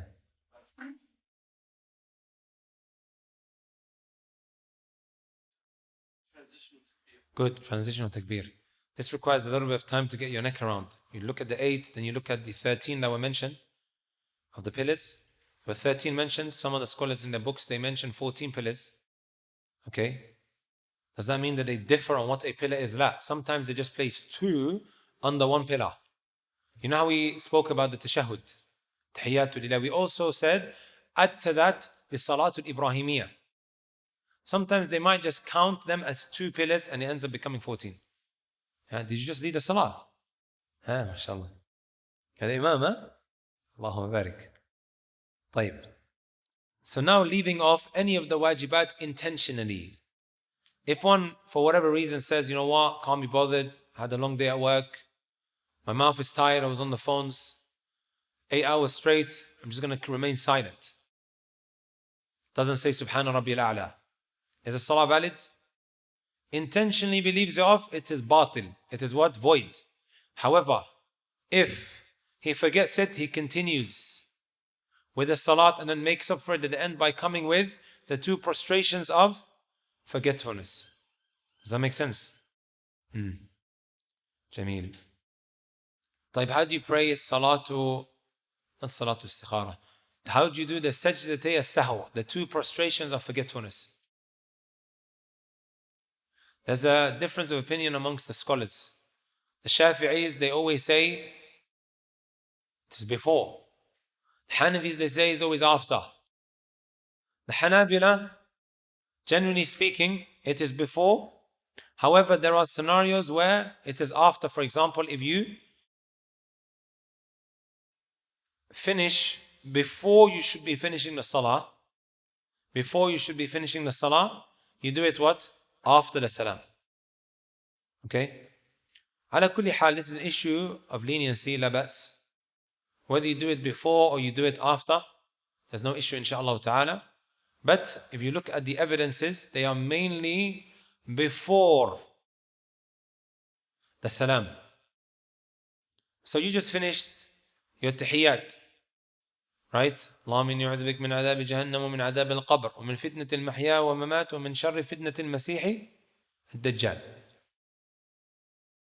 Here you have one of 2 options. Either you make dua of whatever you want, or you say Assalamu alaikum wa rahmatullah, Assalamu alaikum wa rahmatullah. Does that make sense? Sajdatay sahw is 2 prostrations that you carry out now. After finishing your tashahhud and the salatul Ibrahimiyya and then seeking refuge in Allah Azza wa Jal from the 4 things as authentically reported. You then go into sujood. First time, Subhana Rabbil A'la, you come back up, and then you go into sujood again, and then you salam out. You don't do tashahhud twice, even though the Hanabila say you do tashahhud twice, but don't worry about that. Or disregard it. The evidence is actually weak. And then you salam out. Does that make sense? Maybe inshallah ta'ala, when we go through Nadm al-Jali, we'll go into the intricates with regards to the sajdatay as-sahw, the 2 prostrations of forgetfulness in more detail. But now, I'm just mentioning it in a very simplified way so it doesn't become overwhelming. I know I really struggled with this issue of sajdatay as-sahw. Do it before the salam, inshallah ta'ala, and then later on we'll speak about it in more detail. طيب. So that's number 2. Leaving of any of the wajibat intentionally. Number 3, وَتَرْكُ شَرْطٍ. We took some of the conditions of the salah, right? If you leave off any of the conditions, that salah becomes what? invalid, whether you left it off out of forgetfulness or intentionally. One of the conditions of the salah is what? Wudu. You forgot it. You forgot it. Which is a condition of the salah. Can you just say, رَبَّنَا لَا تُؤَاخِذْنَا إِن نَسِينَا وَأَخْطَأْنَا? Oh Allah, forgive us for that which we done out of forgetfulness or out of mistake. La. Go back. Don't worry, in the eyes of Allah Azza wa Jal, you are not held to account. However, you still have to go back and do the salah properly by coming with the condition. Does that make sense? And likewise, if somebody says, you know what, I'm not going to make wudu. Praying the salah without wudu is actually from the major sins. According to the majority of the scholars, Imam Abu Hanifa rahmatullahi alayhi says that he's committed kufr. Some high statement over there, right? And his reason for this is that this person's playing around with the salah. He has a point. He has a point. This man is playing around with the salah. How is he praying without the wudu? Is this some joke or something? So he had more of a tougher position on this. Number 4, وَكَذَا الْكَلَامُ إِنَّ هَذِهِ الصَّلَاةَ لَا تَصْلُحُ فِيهَا شَيْءٌ مِنْ كَلَامِ النَّاسِ إِنَّمَا هِيَ التَّسْبِيحُ وَالتَّكْبِيرُ وَقِرَاءَةُ الْقُرْآنِ. As the Messenger ﷺ said, in the salat, you can't just start speaking how you would normally do. Right? It is only tasbih, takbir, and reading the book of Allah Azza wa Jal. You speak, your salah becomes invalid. Okay? Some they say if you utter 2 letters, you utter 2 letters and khalas, your salah has become invalid. Number 5, وَالْفِعْلُ إِنْ يَكْثُرُ وَالْفِعْلُ إِنْ يَكْثُرُ. Excessive movement in the salat. Excessive movement in the salat. If it reaches a point that one is moving so much that the one who is not praying is looking at this person and thinking to himself, is this guy even praying or not? The salah has become invalid to that extent. That's the first measuring factor in the madhab. That if someone was to look at you and he would think this guy is not praying, this is now a type of excessive movement that nullifies your salah. Did everybody get that? Did everybody get that? So you have my friend here, my neighbor, Qasim. He's praying. He's moving around so much that if I look at him, I'm thinking this guy's not even praying. This guy's just probably getting on with his day-to-day life. To that extent. Another way of measuring it, and this is now the second way of measuring it in the madhab, if one moves 3 times consecutively or takes 3 steps consecutively, and I also believe as a Shafi'i madhab, that's 3 consecutive movements. Let's say it takes 3 steps, one after the other. طيب. However, there are hadith where the Messenger ﷺ carried a child, carried an infant. And he continued like that. That did not nullify his salah. So as long as this excessive movement or this movement that you do in the salah doesn't leave the realm of what the Messenger ﷺ done, like for example carrying a baby, giving salams, inshallah ta'ala your salah is valid. Labas. It's not excessive movement. You're moving slowly towards that and you remain. It's not excessive.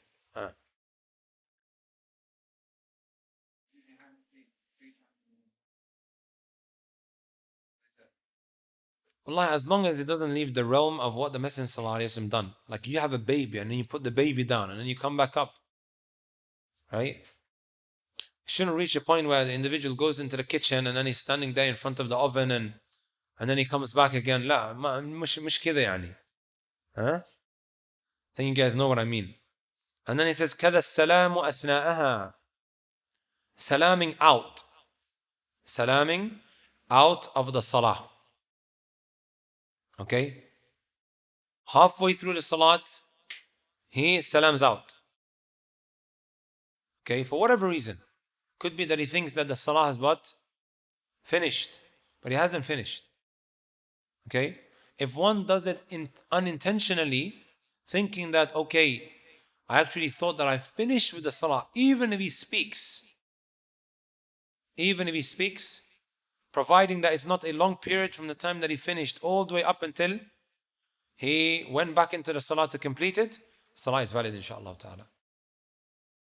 In the madhab they say, only if he speaks about the salah, but if he starts speaking about what's the score, then his salah now becomes invalid. So he just came out of the salah.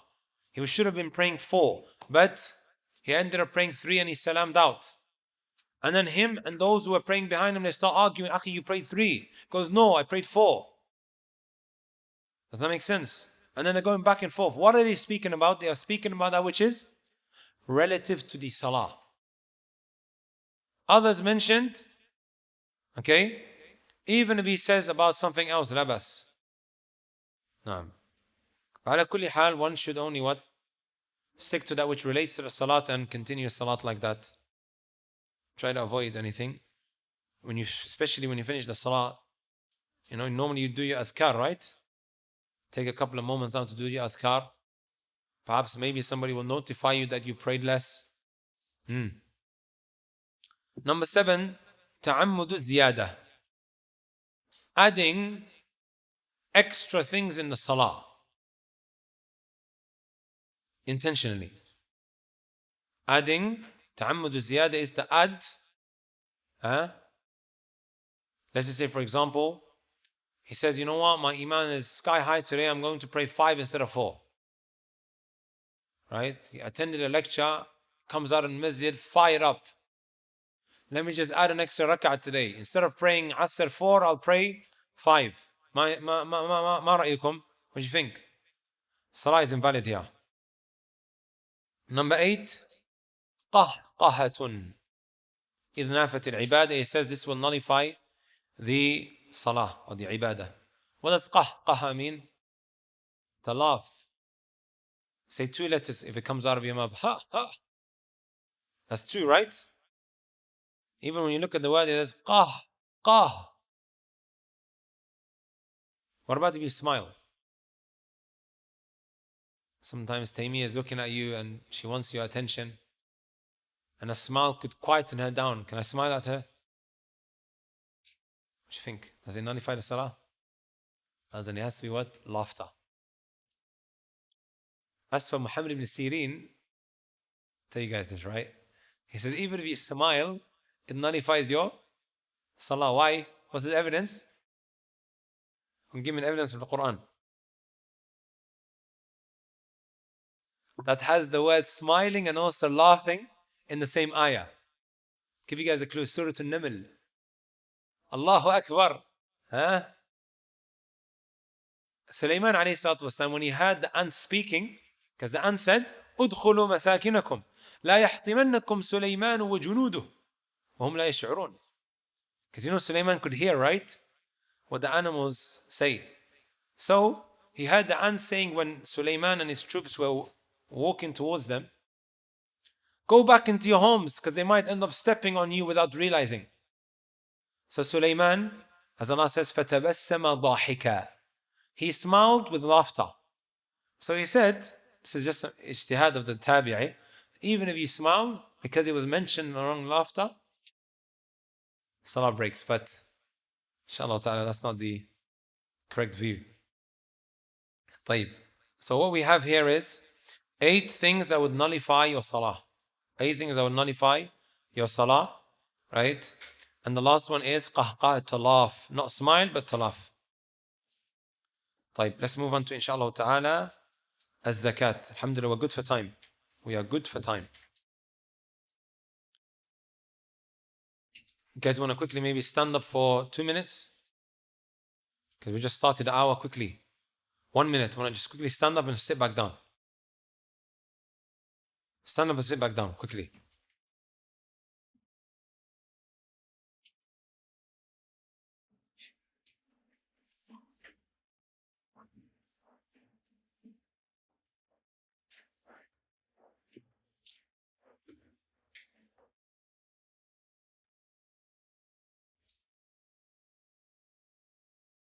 طيب.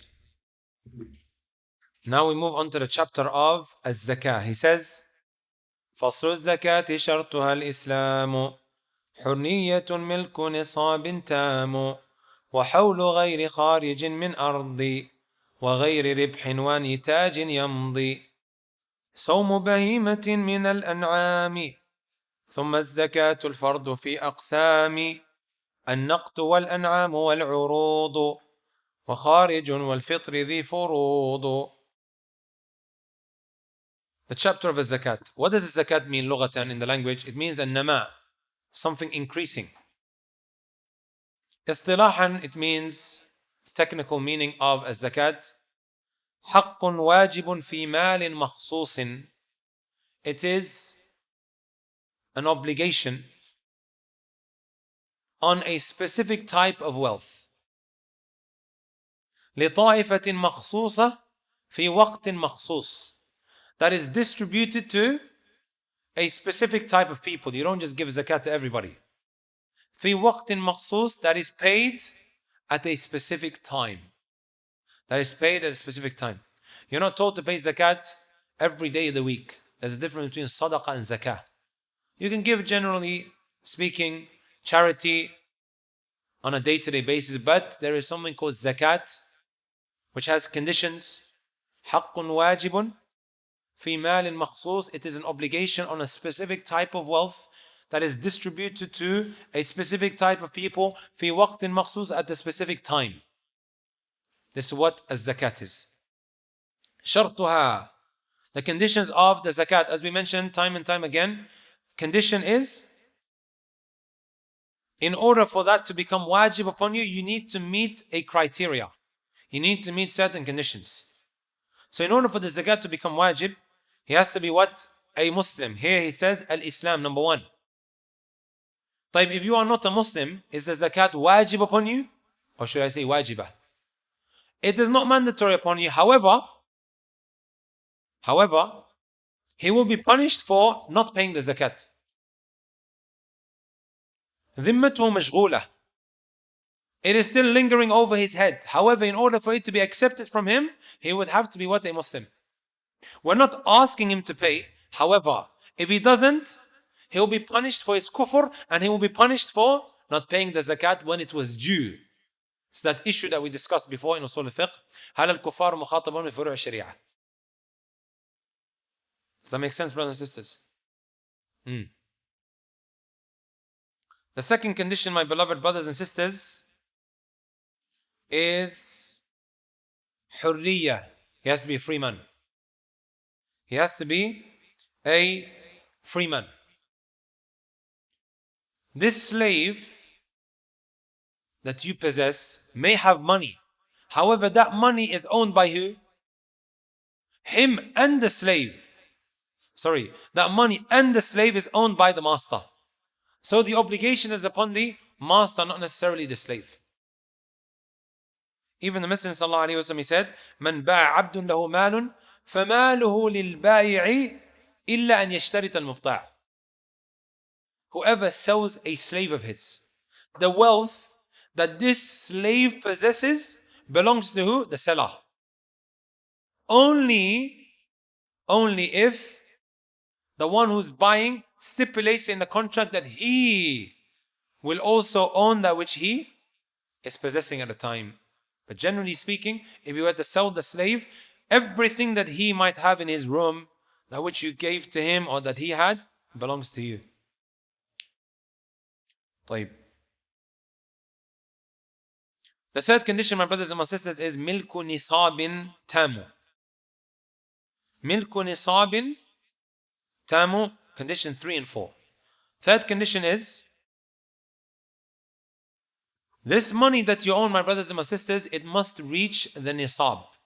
The nisab is the threshold, an amount that the wealth needs to reach in order for the zakat to be wajib. And you'll be surprised, my brothers and my sisters. You'll be surprised at how low the threshold actually is. Many people think, oh, I must have 5,000 pounds in the bank before the zakat becomes wajib.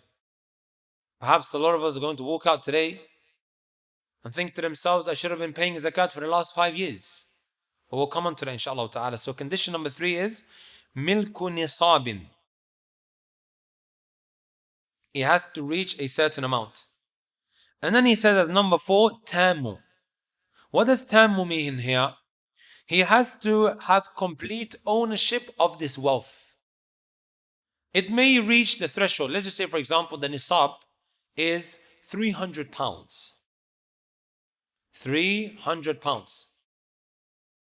So if you have 300 pounds in the bank or more, then the zakat is wajib, providing that you also meet the 5th condition, which we'll come into inshallah ta'ala, which is that you have to be in possession of this wealth for a whole year.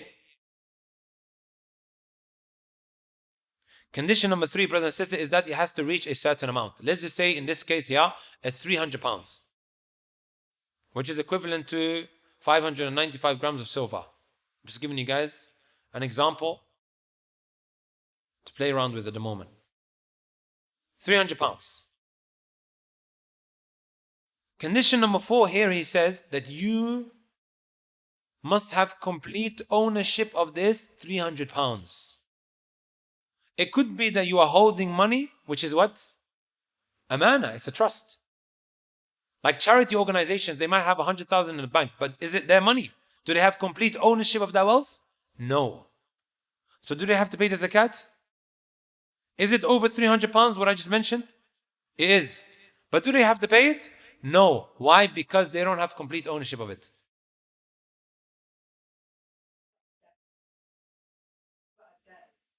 سنأتي إليها. Huh? Does that make sense, brothers and sisters? You have to have complete ownership of it in order for it to be wajib, mandatory upon that individual. And the 5th condition, my brothers and my sisters, is that the whole year has to go by. You have 500 pounds in the bank. You worked hard. You picked up your paycheck. You put that money in the bank account. Is it over 300 pounds? It is over 300 pounds. Do you have to pay zakat now as soon as the paycheck drops? No. A whole year has to go by. A whole year has to go by, and then you would have to what? Pay 2.5% of that. Naam. Ala kulli hal here, brothers and sisters, these are 5 general conditions of a zakat. Money is not the only thing that you pay zakat on. Money is not the only thing that you pay zakat on. You pay zakat on silver, you pay zakat on gold, you pay zakat on livestock, right? These are 5 general what? Conditions of a zakat. However, when you look now on line number 33, after mentioning the 5th condition which says وَحَوْلُ, a whole year has to go by, he says there are a number of things that are exempt from a whole year having to go by.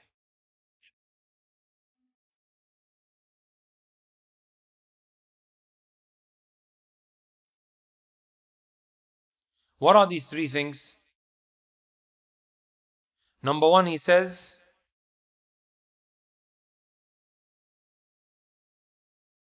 خارج من أرضي. خارج من أرضي. That which the earth produces. That which the earth produces.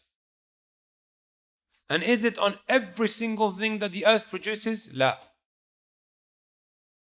Not every single thing that the earth produces do you have to pay zakat on. There are certain things that have been mentioned by the Messenger sallallahu alaihi wasallam that would need to be spoken about in a lot of detail, which we don't have time for. Does anyone here have a farm? Do you have a farm that produces agriculture? Does anybody have that? Back home though, right? Inshallah, maybe one day we'll go through it, inshallah.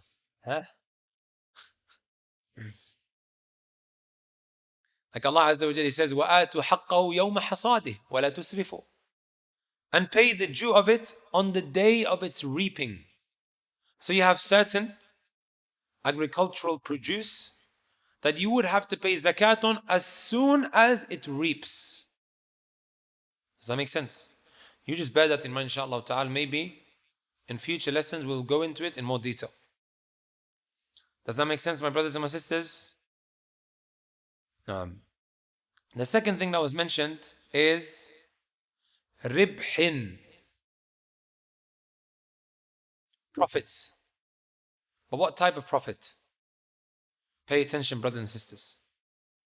Earlier we mentioned you made some money after working throughout the month. You picked up your paycheck.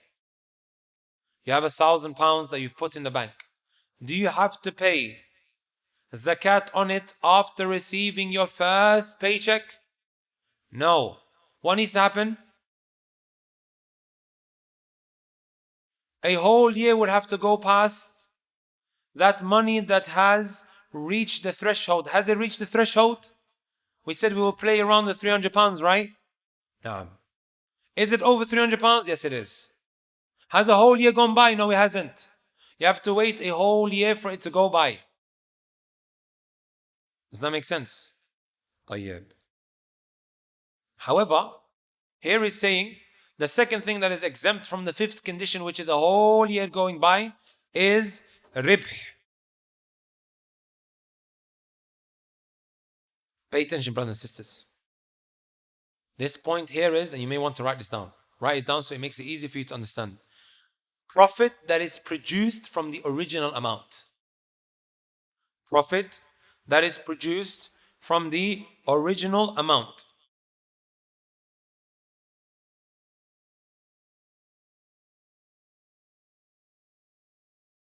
This is when Bitcoin and day trade and real estate agency comes in handy. By the way, don't ask me whether it's halal or haram. Huh? However, the way Bitcoin works, you invest £10,000 and then within a couple of weeks you may end up making £200,000. صح? Can that happen? Sorry? But now they're doing really bad, right? Alhamdulillah, I didn't invest.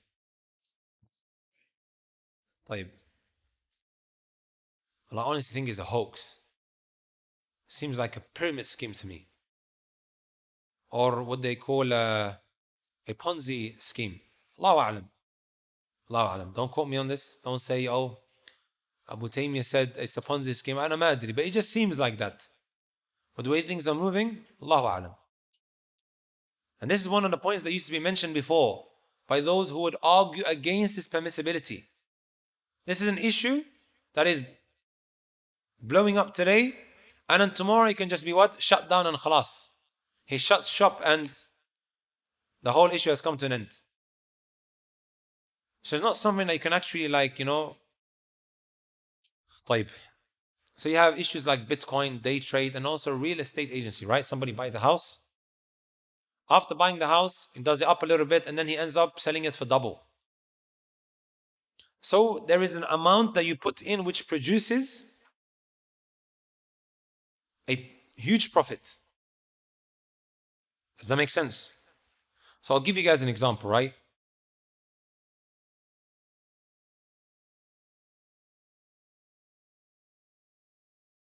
An individual, he has £10,000 in January. Okay, on the 1st of January, he has £10,000.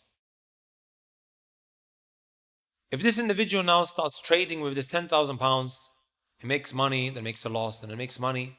When does he need to pay the zakat? After a whole year that goes by, right? Providing that it doesn't drop under the threshold. In that case, a little bit different. We'll just speak about maybe a little bit more. طيب.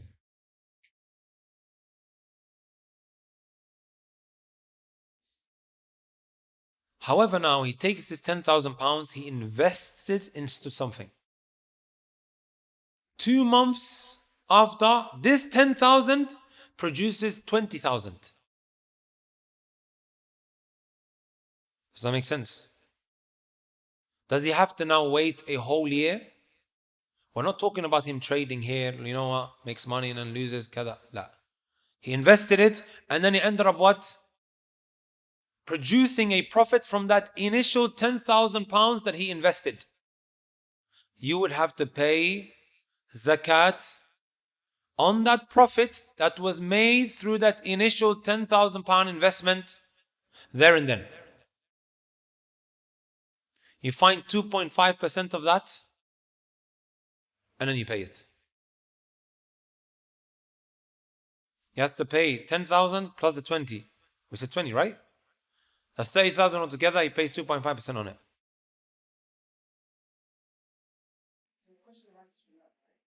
What necessitates it?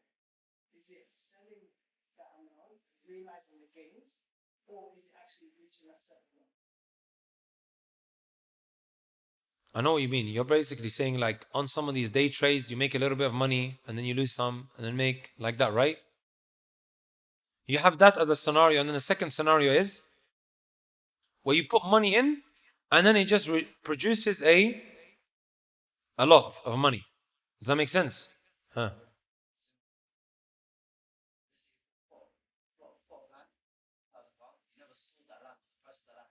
This was the second example that I wanted to mention. Same when it comes to land. He bought it for 10,000 and then he ended up selling it for 110,000. You would have to pay the zakat there and then.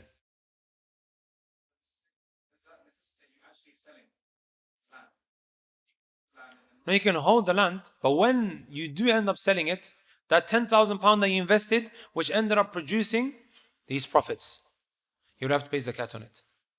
As for this day-to-day trade, this is not what we are referring to here. Does that make sense?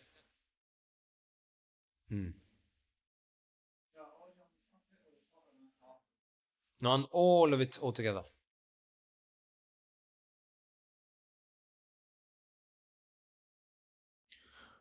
The third thing that has been exempted from waiting a whole year is what the cattle has breeded. For those who have cattle, does anybody have cattle? I know some of the Somalis have got cattle back home. Huh? طيب. If you have 5 camels, what's the zakat that you need to pay on that? Huh? You have to pay 1 sheep. Between 5 to 9, you have to pay 1 sheep. طيب. You have 5 sheep at the beginning of the year. طيب, forget about 5 sheep. You have 4 on the 1st of January. These 4, they all breed. 5 months down the line, how many do you have? 8. صح? The zakat man comes around. You know, you have the tax man, but we'll call him the zakat man. Back in the day, they would have a sa'i, somebody who comes by that collects the zakawat. It's only been 5 months. And then the zakat man has come past. Are you going to say to him, listen, there's still another 7 months remaining before I pay the zakat, salam alaikum. La, you have to pay there and then. So them 4 camels, they breeded how many? 4. 6 months down the line, you have 8 camels. How many do you have to pay? You have to pay 1 sheep on that, so you give him 1 sheep. If you don't have the sheep, right? You don't have the physical sheep there, you pay the amount of it in cash. And again, if you look at the hadith of Abu Bakr radiallahu ta'ala anhu, it's in Sahih Bukhari. You can also find it in Bulugh al-Maram. That which relates to cows, that which relates to camel, that which relates to sheep. All of it is mentioned there. And there's a lot of detail that needs to be what?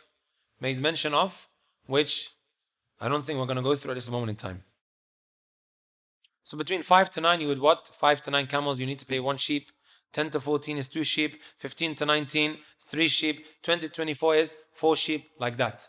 It gives you a list of what needs to be paid. طيب.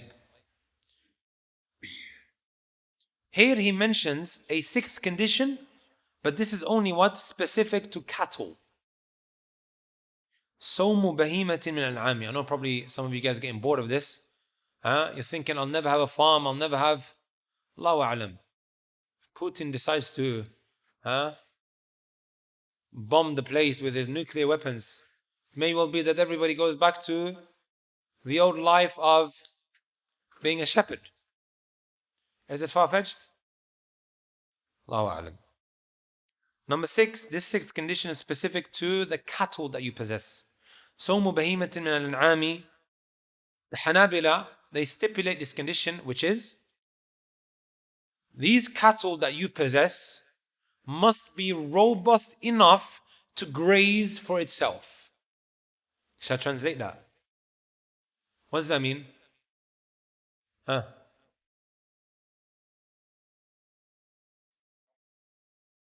Now, it has to be capable to feed itself. It has to be robust enough to feed itself. So you don't actually bring this sheep or this camel fodder. It goes around and feeds itself. This is a condition that they stipulate, and that is because the Messenger ﷺ made mention of as-sa'imah. في سائمة الإبل. It has to be robust. This is the description of the attribute that was given to this cattle that you possess. And then he says, and this is where it gets very interesting, brothers and sisters. ثم الزكاة الفرض في أقسام.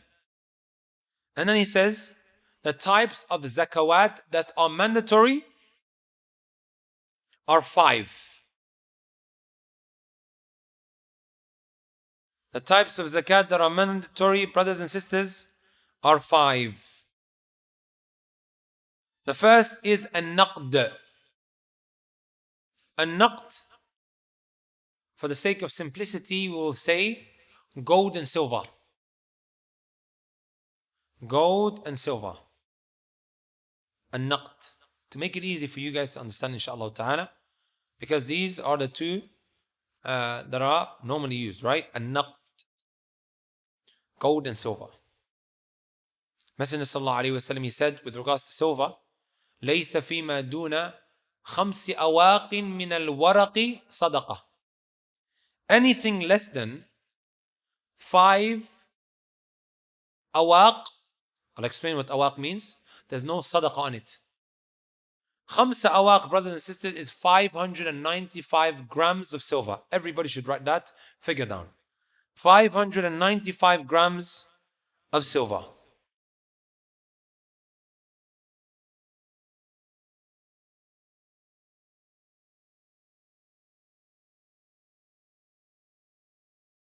$595 is the all-important figure, because I'm going to, inshallah ta'ala, mention to you how to calculate the zakat. 595 grams, my brothers and my sisters, which is ahaddu lil faqir. The poor will get more out of it instead of using the dhahab, the gold, as the threshold. We will use silver, because more will come out of it for the poor. I want everybody to write down his website.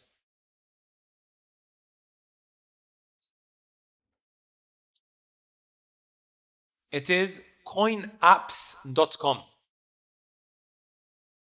Coinapps.com. I think everyone knows how to spell coin, right? C for Charlie, O for Oscar, I for India, N for November. A for Apple, P for Papa, another P for Papa, S for Sierra.com. Don't worry, we learned the phonetic alphabet.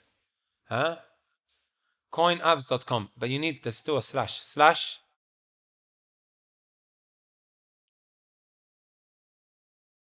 Slash silver, slash gram, slash calculator.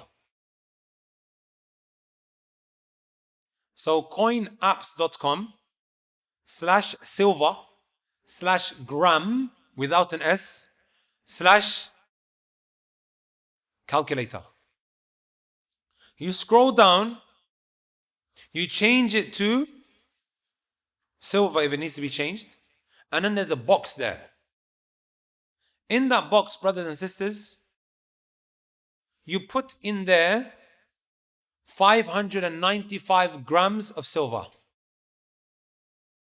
You put in 595. 595 grams, when converted, I remember converting it in May, 14th of May. Then 595 grams was 309 pounds and 71 pence. Quickly calculate it. Go check how much is it? No, that's dollars. You need to change the currency as well. Good. You have to change the currency to pounds.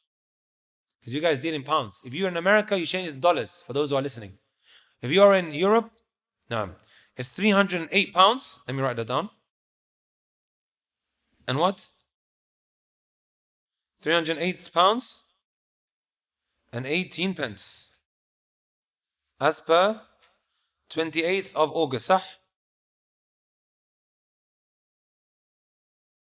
I've updated it. Does that make sense, brothers and sisters? Now you ask yourself, did I have that amount in my bank account a whole year? Did I have that or more? If I did, I have to what? Pay the zakat on it.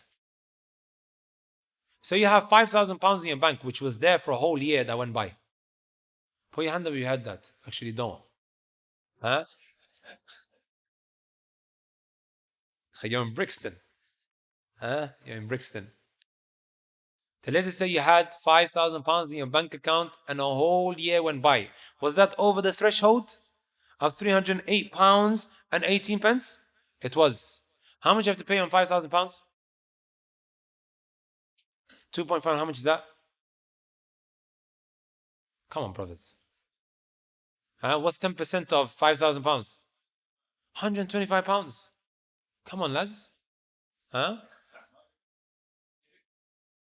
I'm going to comment on it. I'm going to comment on it. 125 pounds that you need to pay on it. Brothers and sisters, wallahi. And those who pay zakat will testify to it. You may see it as a burden, pulling out 125 pounds. وَمَا أَنفَقْتُم مِّن شَيْءٍ فَهُوَ يُخْلِفُهُ. Never do you spend for the sake of Allah except Allah will replace that for you. You will see how that money will come back أضعافا مضاعفا, multiplied. Don't look at it as a burden. You will see that money coming back to you. You have 1,000 pounds is what? 25 pounds. That's nothing. That's less than how much you pay for your Sky Sports subscription. Right? And you will see Allah Azza wa Jalla will bless your wealth. Tayyib. Brother asked a very important question. 308 pounds. Let's just say 308 pounds. You have 308 pounds in the bank today and then you use everything. And then it drops. And then you don't have anything in your bank account, miskeen, till maybe another 2 weeks. 400 pounds. It only starts after you gain back that amount again. So let's just say, for example, you had 10,000 pounds in the bank account on the 1st of January, and then you and your family decided to go on Umrah 2 months later. It started on the 1st of January, the whole year, but 2 months later you decided to go on Umrah. You spent all of it. And then you worked, you managed to get 1,000 pounds the next month after coming back from Umrah. When does it start? It starts from when you gain that amount. Does that make sense? However, if it keeps going up and down, up and down, up and down, up and down, my advice would be, I've already explained what the hukm al-shar'i is, my advice would be, just look at the end of the year and just pay. To make life so much more easy for yourself. Otherwise you're going to be saying, okay, he went down and then he went up and then it's just hard to keep up with. Do you see my point? Because it might go down from 10,000 to 5,000. And the amount that you pay on 5,000 is far less than what you pay on 10,000. And then it comes back up again. Is it better? And what normally people do is they just choose the 1st of Ramadan as a whole year that goes by. It's easier for them. They want the reward of Ramadan as well. Or some, the first 10 days of Dhul Hijjah. Every time the first of 10 days, the 10 days of Dhul Hijjah comes along, how much did I have in the bank account? Tayyib, let me pay 2.5% on that. You may end up paying more, but Allah subhanahu wa ta'ala will indeed look after you and it will not go unnoticed by Him. Jalla fi ula. Wallahi, the Arabian year starts at a different time to the Gregorian. Maybe just use the 1st of Ramadan. 1st of Ramadan. Yeah, you can choose. What we said, the condition is a whole year going by. Tell you brothers, we have to move on. We're running out of time. طيب. So that's with regards to silver. What about gold?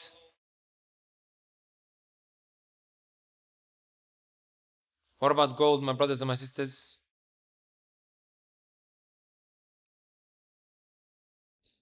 The poet, he says, 20 مثقالا نصاب الذهب و100 درهم فضة فاحسبي. It is 20 مثقال, which is a type of estimation or currency that they had in the past. However, in a nutshell, write down the all-important number, which is 85 grams of gold. 85 grams of gold. If you have gold that is more than 85 grams, you would have to pay what zakat on it. Then what about jewelry? There's a difference of opinion on that. You may have gold for different reasons. I have a cousin who has golden coins that he puts in the ceiling. He hides it there. He stores his money into golden coins. Only I know out of everyone where it is. So he's got this hole in the ceiling. He puts his golden coins in there. It's got maybe a couple, 4, 5, and it's equivalent to 30, 40. I have a lot of cousins, so you guys don't know who he is. 85 grams. You have to pay what zakat on. That's one thing. Then you also have jewelry. According to the majority of the scholars, you don't have to pay zakat on jewelry. The one madhab that says that you must is Hanafi madhab. And their view is a stronger view. This is also the position of Shaykh al-Albani rahmatullahi alayhi. And that is because, brothers and sisters, due to the evidences, the hadith that are mentioned. One of these hadith is the hadith of سلمة رضي الله تعالى عنها أنها كانت تلبس أوضاحا من ذهب. Right? She used to wear golden bangles. فقالت يا رسول الله, she said, O Messenger of Allah, أكنز هو? Is this me now treasurizing my wealth? Because treasurizing your wealth, brothers and sisters, can be what? Extremely problematic, as Allah mentioned, وَالَّذِينَ يَكْنِزُونَ الذَّهَبَ وَالْفِضَّةَ وَلَا يُنْفِقُونَها فِي سَبِيلِ فَبَشِّرْهُم بِعَذَابٍ أَلِيمٍ. Those who treasurize their gold and their silver, and they don't pay the zakat on, meaning they store it, and they don't pay the zakat on it. In that case, it is blameworthy. Give them the news that they will have a painful punishment. So she's asking, O Messenger of Allah, am I treasurizing it? Right? So he said to her, إِذَا أَدَّيْتِ زَكَاتُ فَلَيْسَ بِكَنْزٍ. If you pay the zakat on it, then it's not you treasurizing. Right? In another narration we have that a woman came up to the Prophet ﷺ, وَمَعَهَا إِبْنَةٌ لَهَا وَفِي يَدِ ابْنَتِهَا مَسَكَتَانِ مِنْ ذَهَبٍ. A woman came and she had what? A child that she was holding. And on the wrist of this child there were 2 bangles. Or should I say 2 thick bracelets of gold. Right? So she said, well, the Messenger ﷺ said to her, أَتُعْطِينَ زَكَاةَ هَذا? Are you going to pay zakat on it? She said, no. Messenger ﷺ said, أَيَسُرُّكِ أَنْ يُسَوِّرَكِ اللَّهُ بِهِمَا يَوْمَ الْقِيَامَةِ سِوَارَيْنِ مِنْ نَارٍ. Would you like that Allah Azza wa Jal makes you 2 bracelets of fire on the day of resurrection because of these? So what she did is she took it and she gave it as charity. Does that make sense, my brothers and my sisters? The more correct view is that you pay the zakat on it. Woman's married, right? And she has that. She has all sorts of income. Who pays the She would have to sell a part of that. Maybe sell part of it, pay zakat on it. If you don't want to pay for it, it's her obligation. Then there's also, brothers and sisters, that which relates to, I think it's 18 karat gold. There's ways of calculating it, which we will do inshallah ta'ala at a later stage. That's one of the most enjoyable things that I learned when I was going through these chapters. How to calculate, 18 karat, 21 karat also, right? 21, 18 and also? It's 24, sah? 24 is the purest, sah? Anyways, I've written down somewhere. طيب. The second of that which the zakat is mandatory upon is al-an'am, cattle. Okay? The cattle, brothers and sisters, in the hadith, you will find that there are instructions on how to calculate the zakat on cattle. Number 3, brothers and sisters, is al-urud, ay urud al-tijara. An owner's goods that has been intended for trade. Owner's goods that has been intended for trade. عرض تجارة بفعل ملكا ينوي تجارة فأوجب الزكاة. This is very, very important. This individual has goods that he has intended, and you may want to underline intended for trade. Not everything that you possess is intended for trade. أليس كذلك? Isn't that so? You have a house, you have furniture in there. Do you have to pay zakat on the furniture? On these goods that you possess? Naam, it is. What we're referring to, that which you have intended for trade. You may be selling these let the sunnah go forth jumpers. Huh? Probably some of you guys bought it. I walk into the office, there's like 50 of them there. These are goods that have been intended for trade. Right? A whole year goes by, you have to calculate the market value of these goods. When making the calculations, does that make sense? How much is it being sold? You sell thobes. A good friend of mine sells these thobes. He sells it for 50 pounds. Right? He has to what? Write down 50 pounds. I have 10 of them, type multiply by 10. That's what? 500 pounds. I have another type of thobe that I'm sending for 30 pounds. I have 10 of them, I multiply that by 10. Does that make sense?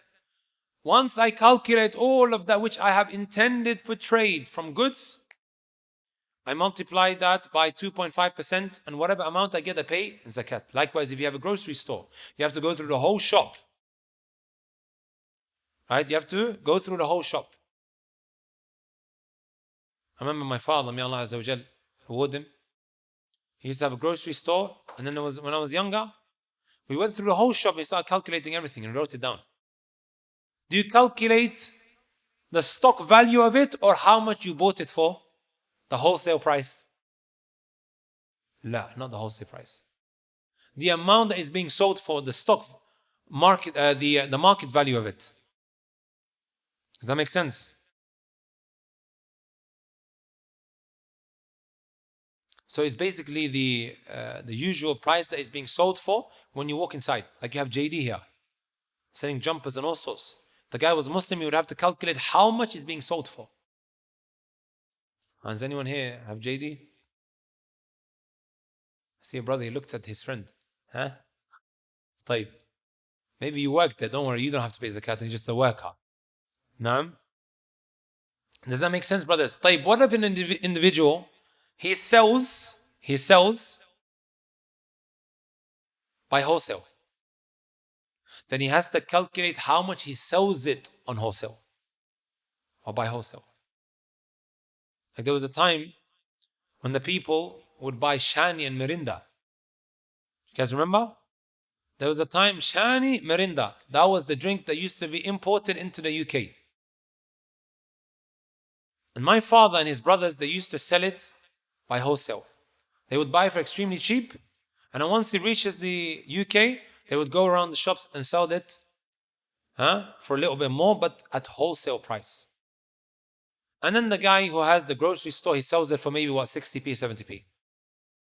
You would have to calculate how much it is by wholesale, if you are a wholesale seller. If you are not, you would have to calculate how much it would be in store. Everybody get that? Jameel.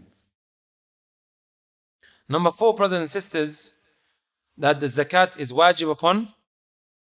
Okay? And this is the position of the majority of the scholars. They hold the view that all types of agricultural yield, except vegetables and fruits, yani fresh fruits, which can be stored or used as regular food or dried and are planted by human beings, are subject to zakah. Agricultural yield that the earth produces, must have zakat paid on it. And there are conditions that are put down by the different madhahib. So here we mention what? That which is stored. That which can be stored.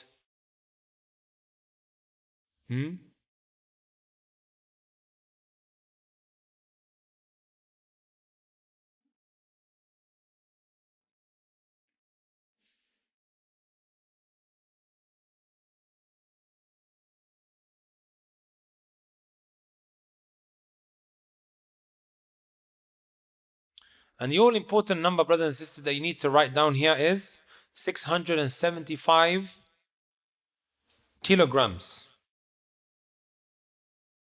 675 kilograms, because the Messenger ﷺ said, لَيْسَ فِي مَا دُونَ خَمْسَةِ أَوْسُقٍ zakat. Anything that is below خَمْسَةُ أَوْسُق, there's no zakat on it. And when you calculate that as 675 kilos, some of the contemporary scholars, they mention 635. So if you have 675 kilograms of agricultural yield, you would have to pay the zakat there and then, the day when it reaps.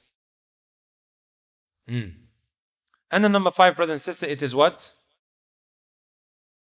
Zakatul Fitr, which I'm sure most of us are acquainted with, that every individual in the family would need to pay. Does that make sense? One thing that I forgot to mention that our brother asked was pertaining to somebody owes you money. And it's good that I'm going to mention it right at the end, because it could be of any of that which we spoke about. You had £10,000 for a whole year and you're about to pay the zakat. Okay? Somebody really needs it, you give it to him. You've given him the full £10,000. Does it fall under the threshold, the nisab? You've got nothing left. You gave him £10,000. Does that make sense? Do you have to pay the zakat on it there and then? You only pay it once it comes back into your possession. It is only wajib, mandatory to pay it after it comes back into your possession. If you want to pay it, no problem. If you want to pay it, no problem. But it's only mandatory upon you to pay it once it comes back into your possession. No. Okay, the zakah is due, but when do you actually have to pay it? Once it comes back into your possession. So it basically remains on your neck.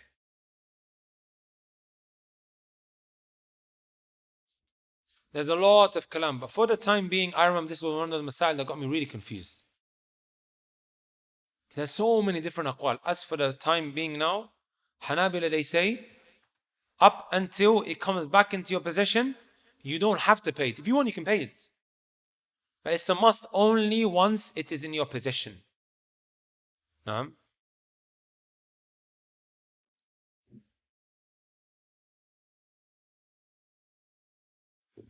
So, brothers and sisters, you can have, inshallah ta'ala, it's 50 past, take a 4-minute break. Take a 4-minute break. Alhamdulillah, we've really, covered quite a bit. The zakat required a bit of time, agreed? Because it's not something that we usually learn and go through, like the salah and the tahara. Now we're going to go through that which relates to fasting and also buying and selling. That's going to get extremely interesting. The buying and the selling. Talk about these Amazon mystery boxes and storage hunting. We'll cover all of that inshallah ta'ala. طيب الحمد لله رب العالمين وأصلي وأسلم على المبعوث رحمة للعالمين بعثه الله شاهدا ومبشرا ونذيرا وداعيا إلى الله بإذنه وسراجا منيرا. Inshallah ta'ala, this will be our last sitting of this 2-day course. It's already 3 o'clock, so we only have another hour. We have been given special permission by Sheikh Abdul Wahid to go over the time by approximately half an hour. Then we all need to be out of here due to the opening day that the college is hosting. Inshallah ta'ala, will be finished well before that anyway. Inshallah ta'ala. طيب. So then he says, حفظه الله تعالى, فصل الصيام واجب في شهر أي رمضان من طلوع الفجر إلى غروب الشمس عن إدخال شيء إلى الجوف بأي حال وعن جماع وعن الإمناء كذا المباشرة مع إمذاء والاستقاء وكذا الحجامة لصائم مفسدة صيامه. The Shaykh now moves on to the chapter of fasting, الصيام. الصيام لغة in the language, brothers and sisters, it means al-imsak, which means to withhold from something, to stay away from something, or to abstain from something. This is what as-siyam means in the language. And this definition of as-siyam, when you look at the linguistic definition of as-siyam, it is also mentioned in the Quran, pertaining to who? Maryam alayhi salatu was salam. Right? She was told, go back to your people after she gave birth. And if anyone asks you, say to them, إني نذرت للرحمن صوما فلن أكلم اليوم إنسيا. Indeed, I have taken a vow. And this vow is to do a sawm. A sawm from what? Sawm from what? A sawm from speaking, i.e. to abstain and to withhold from speaking. She would just point to the baby in the cradle. Does that make sense, brothers and sisters? So if I say you need to do a sawm from your phone, it means that you need to withhold from it. Right? It means to withhold from it. A sawm, istilahan, the technical meaning of a sawm, my brothers and my sisters, is al-imsak an shay'in makhsus. It is to withhold from something specific. في زمان مخصوص. To withhold from that specific thing at a specific time, because you're not told to fast 24 hours a day. Right? So that is from Fajr all the way up till Maghrib. من شخص مخصوص, from a specific person. Because the fasting is not wajib upon every single individual. Right? بنية مخصوصة, with a specific intention. You must have a specific intention when fasting. Are you fasting because you want to fast the day of Ashura or the day of Arafah, or is it because you're trying to make up for one of the days that you missed out on in Ramadan? So it has to be done with a specific intention. Or you're just fasting because everybody decided to fast. The Christians are fasting, let me go and fast as well. So the intention has a role to play when looking at the validity of this fast.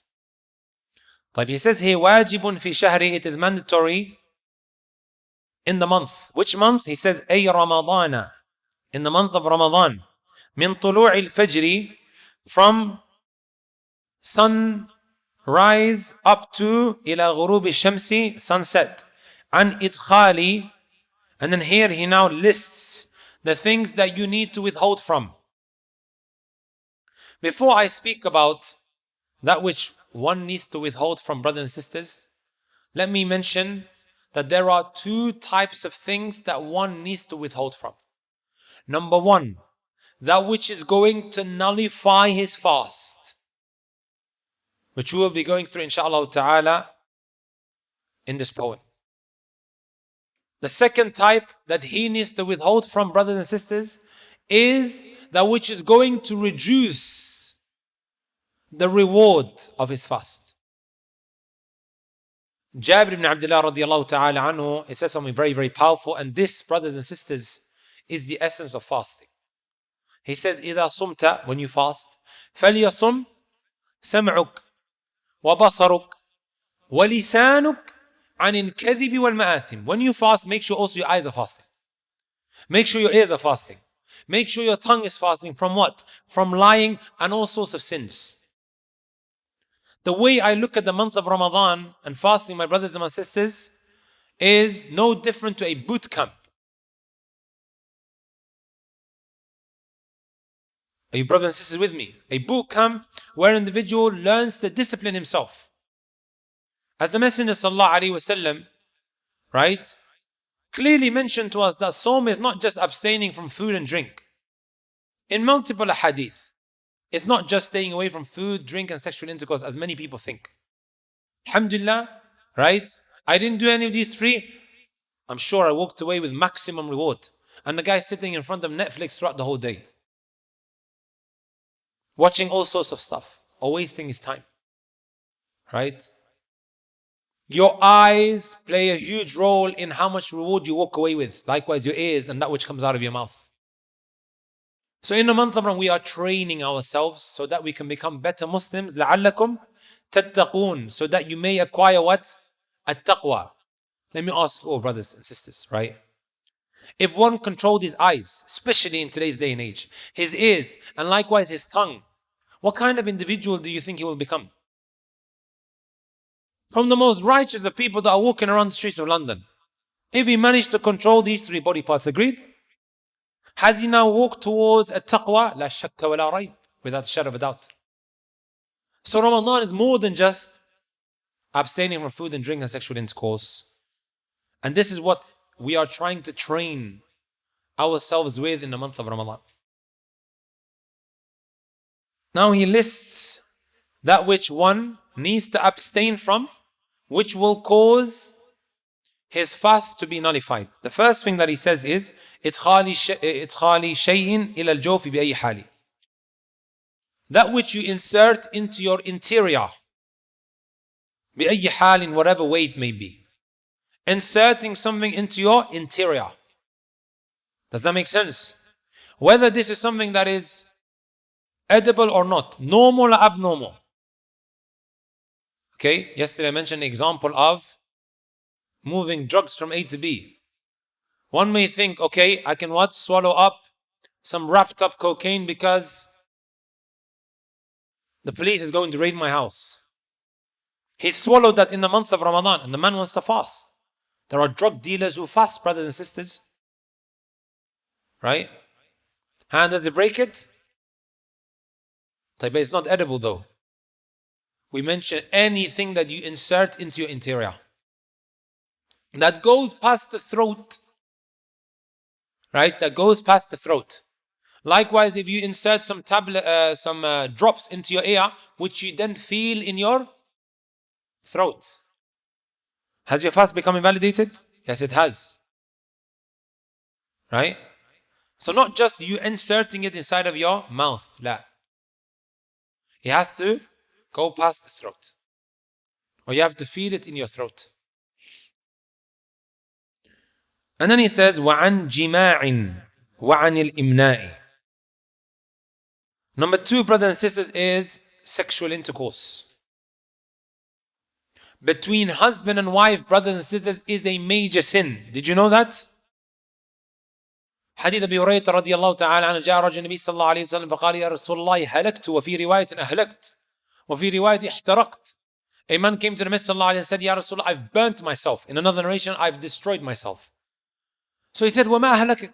What destroyed you? He said, وَقَعْتُ عَلَى امْرَأَتِي فِي رَمَضَانِ. I had sexual intercourse with my wife in the month of Ramadan, meaning while fasting. However, after the sun sets, you can do whatever you want. I try to go to Taraweeh. Naam. So sexual intercourse, right, between husband and wife is from the major sins. Let alone one committing haram with someone that's not halal for him. Brothers and sisters, wallahi, in the month of Ramadan, I've been saying this in different lectures. In the month of Ramadan, I'm receiving messages from brothers and sisters saying, right, I committed zina in the month of Ramadan, what should I do? If it's the major sin between husband and wife while fasting, then how about anyone else? How about anybody else? Right? So whether that individual ejaculates or not, the fact that he penetrated her, both of them would have to carry out the expiation, which is, what's the first one? وَهَلْ تَجِدُ مَا تُعْتِقُ رَقَبَةً? Do you have that which you can maybe free a slave with? The Prophet ﷺ asked him. He said, no. What was the next thing? هَلْ تَسْتَطِيعُ أَن تُطْعِمَ 60 مِسْكِينًا? Are you able to feed 60 poor people? He said, no. Then it was what? Fasting 2 months in a row. فهل تستطيع أن تصوم شهرين متتابعين? You have to do it in order. Unless of course you get sick. Right? Yeah,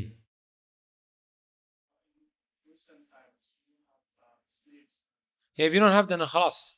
Move on to step number 2, which can be pretty pricey. And then you move on to what? Fasting 2 months in a row. And then he says, وَعَنِ الْإِمْنَاءِ وَعَنِ الْإِمْنَاءِ. An individual, my brothers and my sisters, masturbating or ejaculating. Does that make sense, my brothers and my sisters? One using his hand to ejaculate. This will invalidate his fast. This will invalidate his fast. I think it's also worth mentioning that which pertains to looking. Someone will say, yes, I know that masturbation and istimna'u bil yad is something that's haram, that I shouldn't be doing. However, he decides now to watch adult content. Okay? طيب, let's speak about looking, inshallah ta'ala, and put it into 3 categories. The first category, my brothers and my sisters, is he looks and he keeps looking. And he keeps on looking. Which then leads to him ejaculating. Has his fast now become invalidated? Yes. Scenario number 2. He keeps looking and he keeps on looking. However, that which comes out is madhi, urethral discharge. Okay? It's the type of fluid that comes out at the beginning stages of being aroused. And that's a najis, that's an impure substance or impure fluid that came out of one's private part. He kept on looking and that came out. Does it break it? Doesn't. And then you have scenario number 3. He looked once and then he ejaculated. What do you guys think? He just happens to be a weak guy, so he looked and then he ended up releasing. He looked once, glanced, and then he ended up. Ma ra'aykum? Is his fast invalid? Remember, brothers and sisters, I mentioned the first glance. He looked and then he looked away. But he still.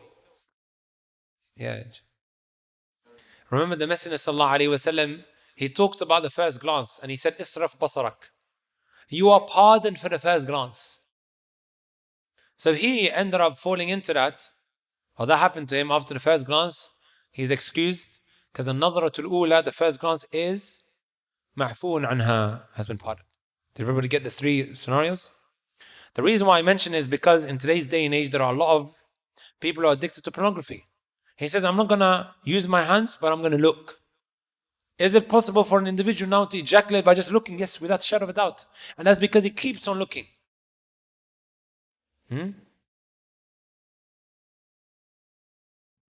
everybody get that?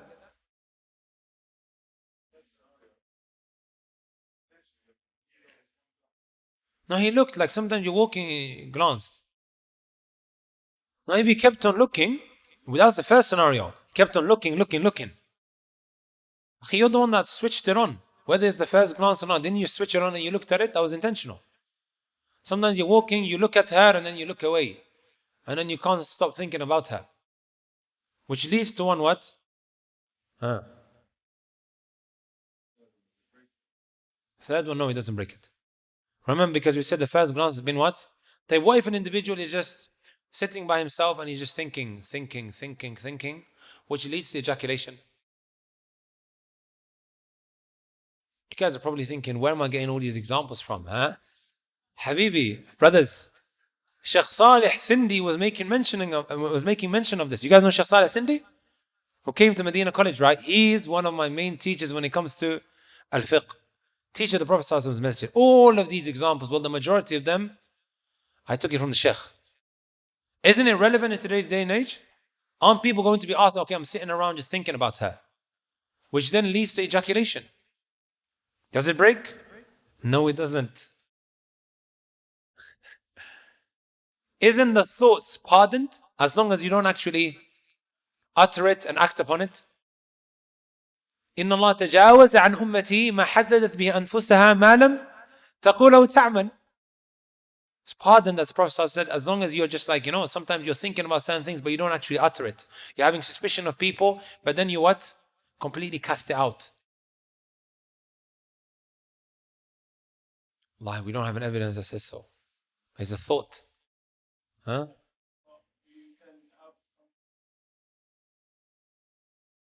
Allah, the Hadith says the thoughts. Huh? طيب. And then he also says number 4. So number 3 was imna, to ejaculate. Number 4, كذا المباشرة مع إمذائي. Here number 4, my brothers and my sisters, is fondling with the opposite gender, which then causes a release of madhi. In the Hanbali madhab, they say that breaks the fast. We're not talking about sperm here. We're talking about urethral discharge, pre-semen. But this is a very weak view, and it doesn't break your fast. However, according to the Hanabila, and this is what it means, line number 38, كذا المباشرة مع إمذائي. One fondling means that you come in contact with her. It could be hugging, it could be getting up very, very close, which then causes a release of the pre-semen. طيب. Number 5. والاستقاء وكذا الحجامة. Istiqa means to make yourself vomit. من درعه القيء فلا قضاء عليه ومن استقى فعليه القضاء. Due to this narration here. Only if you make yourself vomit, فقاء, and then he ends up vomiting. Some people, they try to make themselves vomit, but nothing comes out. How do you make yourself vomit? By taking your fingers and sticking it down your throat. Also by looking at something disgusting. Does that make sense? Also, how else do you make yourself vomit? A bad smell. Good. That's the third way of making yourself vomit. I'm not trying to teach you guys how to make yourself vomit, but when somebody does that intentionally, he keeps looking at something disgusting, and which leads him now to vomiting, you've made yourself vomit. So this is totally dependent on you making yourself vomit. Does that make sense? However, من درعه القيء, you end up vomiting unintentionally. Does it break it? This is what the Hadith is saying. Number 6, وكذا الحجامة, he says, cupping. According to the Hanabila, whether it's the one who's cupping or the one being cupped, both of them have broken their fast. Due to the Hadith, when the Messenger ﷺ walked past al-Baqi', al-Gharqad, he said, أفطر الحاجم والمحجوم. Both the one who is cupping and the one being cupped, both of them have broken their fast. وهذا من مفردات المذهب. It is from the positions that the Hanabila are by themselves on. The majority, they say otherwise, right? The safer view, without the shadow of a doubt, is the position of the Hanabila. It's the safer view. Stay away from it. Right? Others, they say it's very disliked. Why? Because you become very, very weak. I would have gone through the evidences, but for the sake of time, we're holding back from it. Inshallah ta'ala. Next time round, I'll be filling it in with evidences. Dry cupping? No. Here we're speaking about actual cupping which takes out the blood and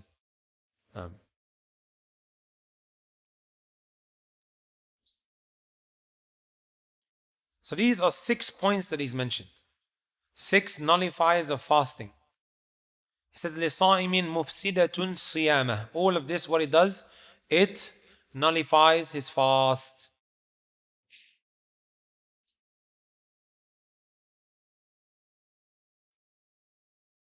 طيب. And then he moves on to that which relates to Hajj. He says, فصل وجوب حجة الإسلام وعمرة فورا على الأنام بشرط إسلام كذا حنية عقل بلوغ قدرة شرعية ومحرم لمرأة فمن قدر فليطلب التفصيل ممن يعتبر. That which relates to Hajj and also Umrah. He says, وجوب حجة الإسلام وعمرة. فورا على الأنام. He says that Hajj is mandatory and also Umrah is mandatory as well.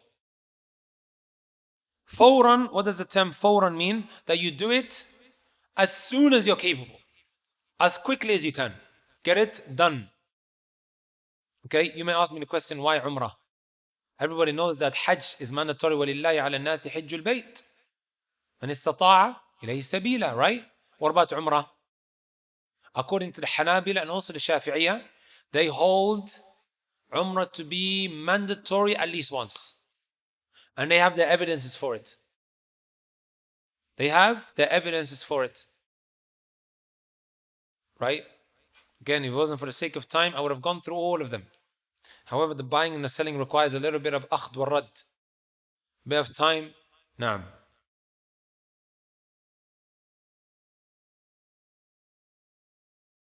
Then he goes on to the conditions. He says, بِشَرْطِ إِسْلَامٍ كَذَا حُرِّيَّةٍ.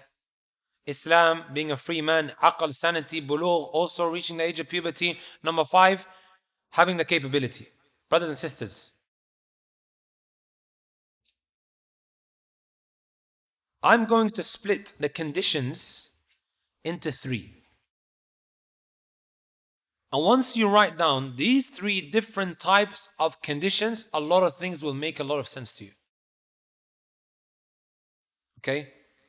These conditions that are mentioned here, brothers and sisters, can be put into 3 different categories. Number 1, a condition in order for the pilgrimage to be valid. Everybody write that down.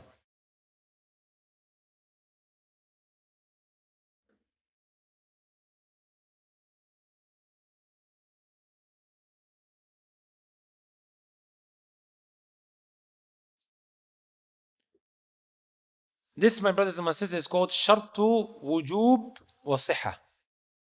In order for this pilgrimage to be valid, did everybody write that down? And also obligatory upon him. Shartu Wujub wa Siha. In order for this pilgrimage to be valid and also an obligation or mandatory upon him, however you want to word it. If he doesn't come with these conditions, brothers and sisters, the Hajj is not valid. And it's not even what? Wajib upon him. It's not even mandatory upon him. What are these conditions, brothers and sisters? Al-Islam. And also what? Al-Aql, which means to be sane. If these 2 conditions are not met, Hajj is not wajib, nor is it what? Valid.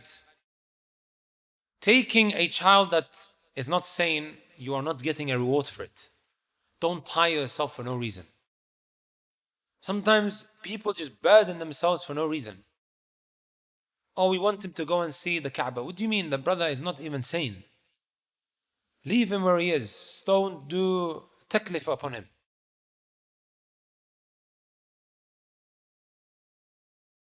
The second category of conditions, my brothers and my sisters, شروط الوجوب والإجزاء, which basically means a condition that needs to be met in order for the obligation of Hajj to be uplifted from him.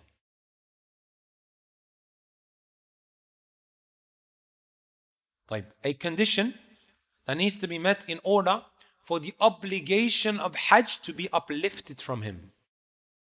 You may want to underline the obligation of Hajj and also the term uplifted from him. Let me ask you guys a question. If a 10-year-old does Hajj, what do you guys think?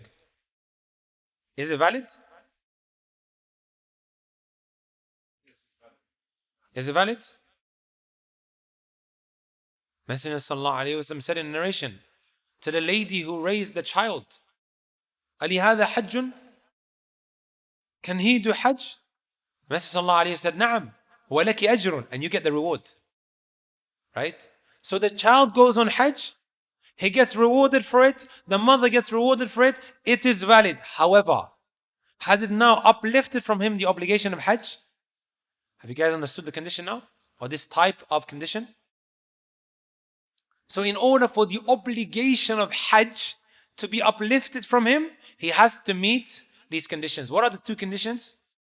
Kamal al-Hurriya and also Bulugh. He has to reach the age of puberty or the age of discretion, whatever you want to call it. And also, he must be a free man. So this slave, if he goes and performs Hajj, is it valid? It is valid. However, Hajjatul Islam, the obligation of Hajj, has it been uplifted from him? No, it hasn't. When he becomes a free man, he would have to do it again. Likewise, when this child now becomes older, he would have to do it again. Agreed? شرط الوجوب والإجزاء. إجزاء والإجزاء. Trust me, brothers and sisters. These three categories of condition will come in extremely handy. I took it from our Shaykh Abdul Salam al-Shuway'ir. When he put it into these three categories, everything began to make sense. Because you will look at each one individually and think, okay, conditions is a prerequisite. Then you have a child. How is it that he can go, but then this person who's insane can't?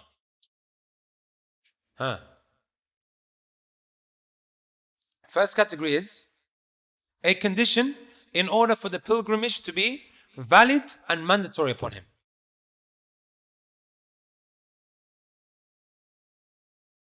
If he doesn't meet these two conditions, which is what? The first category, Islam and also Al-Aql.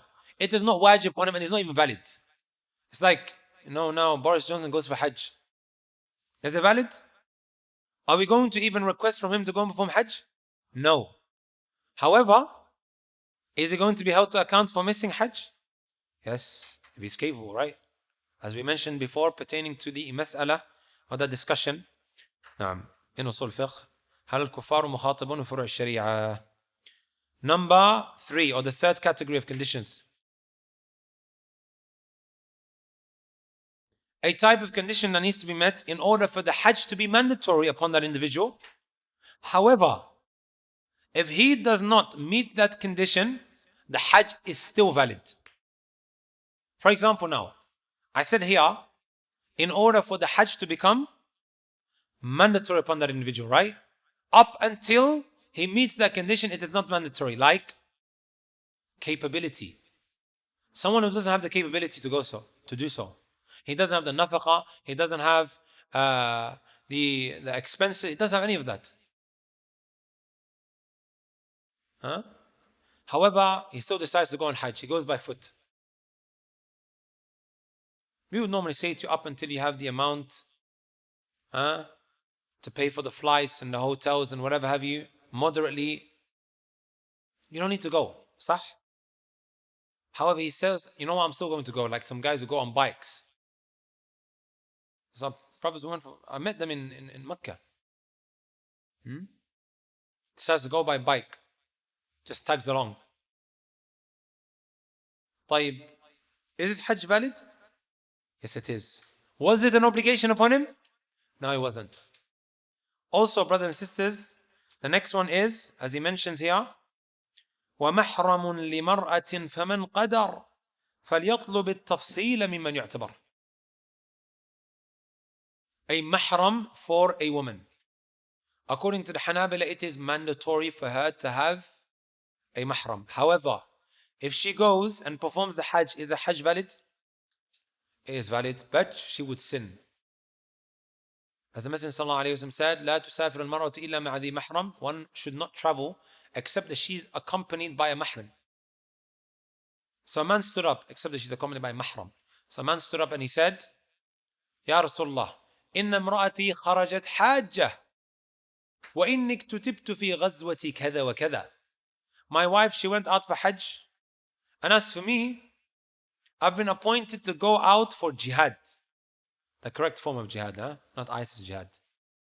Just in case someone is here working for Channel 4, about to clip out anything that I say, we have to mention these disclaimers from time to time. We condemn them. But still, I'm not going to be apologetic about my religion. Jihad is part of Islam. وَلْيُبَلِّغُ الشَّاهِدُ الْغَائِبَ.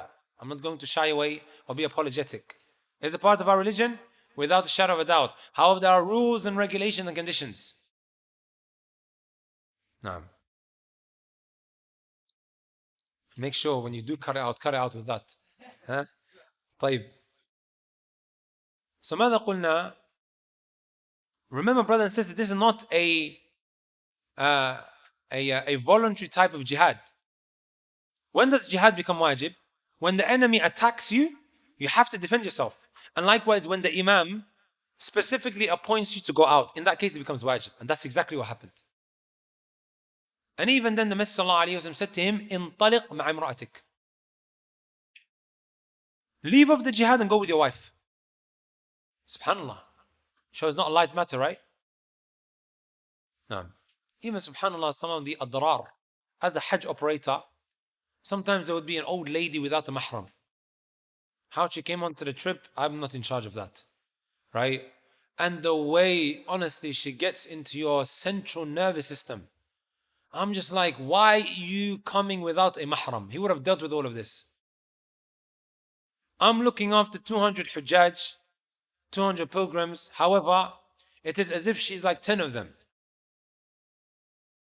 Wallahi al-azim. However, if she had a mahram, all of that would have been dealt with. Because these hujjaj, when they come to a very different environment, different country, they have a lot of questions, they have a lot of issues, they don't know the language, they need your help. Even Ibn Hazm rahmatullah alayhi talks about how the hujjaj, they would, in his time, be going by ships. And then subhanallah, in the ship they would be falling into zina, while in the state of ihram.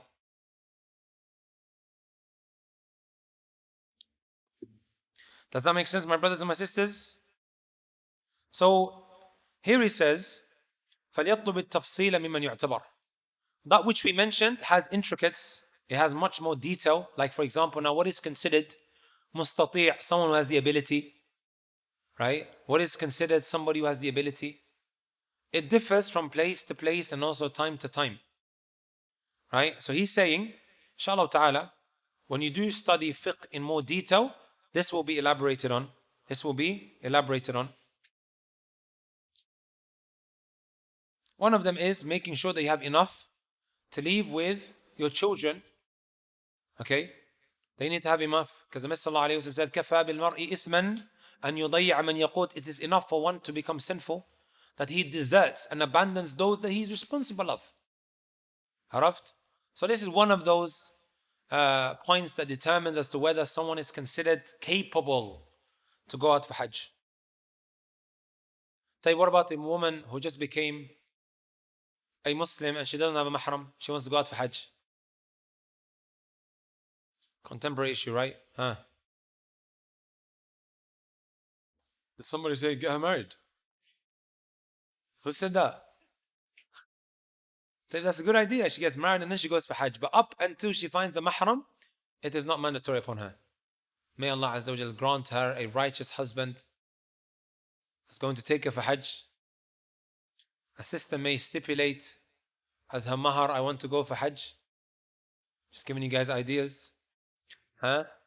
And then if you end up divorcing her, you have to end up giving her the money. That's £6,000, brothers. A'anakum Allah.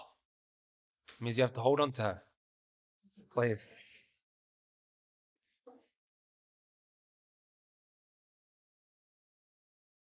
So there's a lot of detail that is not mentioned here, my brothers and my sisters, pertaining to the Hajj. There are pillars, there are conditions. Okay? There's a description of Hajj. We are just about scratching the surface when studying this poem. Just about. There's so much more that needs to be learnt. There's so much more that needs to be learnt.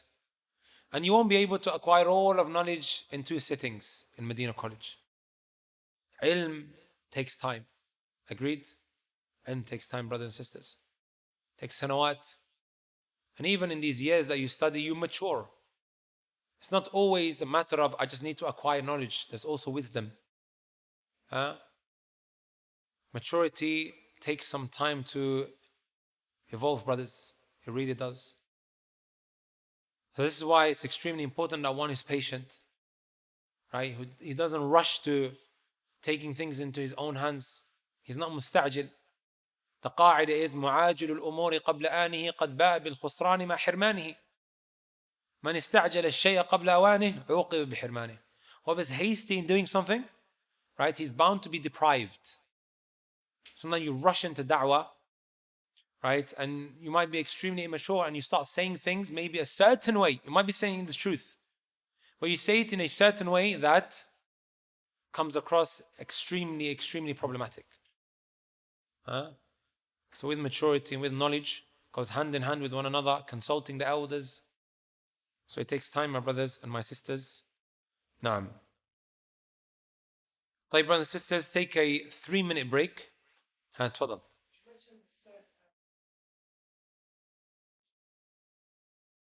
The third one is شروط. Just bear with me. شروط الوجوب فقط. They are conditions in order for it to become mandatory upon you. In order for the Hajj to become mandatory. However, if he doesn't fulfill it, or he doesn't meet that condition or that criteria, Hajj is still valid, like the woman without a mahram, and also the one who doesn't have the capability to go out for Hajj. Okay, brothers, 3 minutes, it's 36 past, 39 past, and then inshallah ta'ala, we will go through that which relates to buying and selling. Okay? Bismillah ar-Rahman ar-Rahim. The Shaykh then moves on to the chapter of buying and selling, and he says, فصل شروط صحة البيوع العلم بالثمن والمبيع وملك عاقد يكون جائزا تصرف وكون عقد ناجزا رضا وقدرة على التسليم خلو معقود من التحريم ويحرم الربا وبيع الغرر وأخذ مال دون حق قد دري. The Shaykh, may Allah Azza wa Jal preserve him and raise his rank in this dunya and likewise the hereafter, he moves into the chapter of transactions, buying and selling. He says, فصل, the chapter, شروط صحة البيوع, the conditions of a valid transaction. Before we move on to the conditions, my brothers and my sisters, I want to quickly make mention of the pillars of buying and selling. The poet, he says, and it's not mentioned here, but in the Nazm al-Jali, the 1963, but we call it a 1000-line poem, right? أركانه العاقد والمعقود وصيغة وكله معهود. 3 pillars. The first one, my brothers and my sisters, is the aqid. Who is the aqid? The aqid is the buyer and the seller. There is one term for them. The buyer and the seller is referred to as the aqid. Does that make sense? So there are a lot that is talked about pertaining to the aqid, the buyer and the seller. There are conditions that he needs to meet in order for him to be allowed to administer his own wealth. Does that make sense? So that's the first pillar. Who is he? Or what is it called? Al-aqid. Who is the aqid? Buyer and the seller. Excellent. The second pillar, my brothers and my sisters, is the ma'qud. The article of purchase or that which is being bought. Okay? And that which is being used to buy.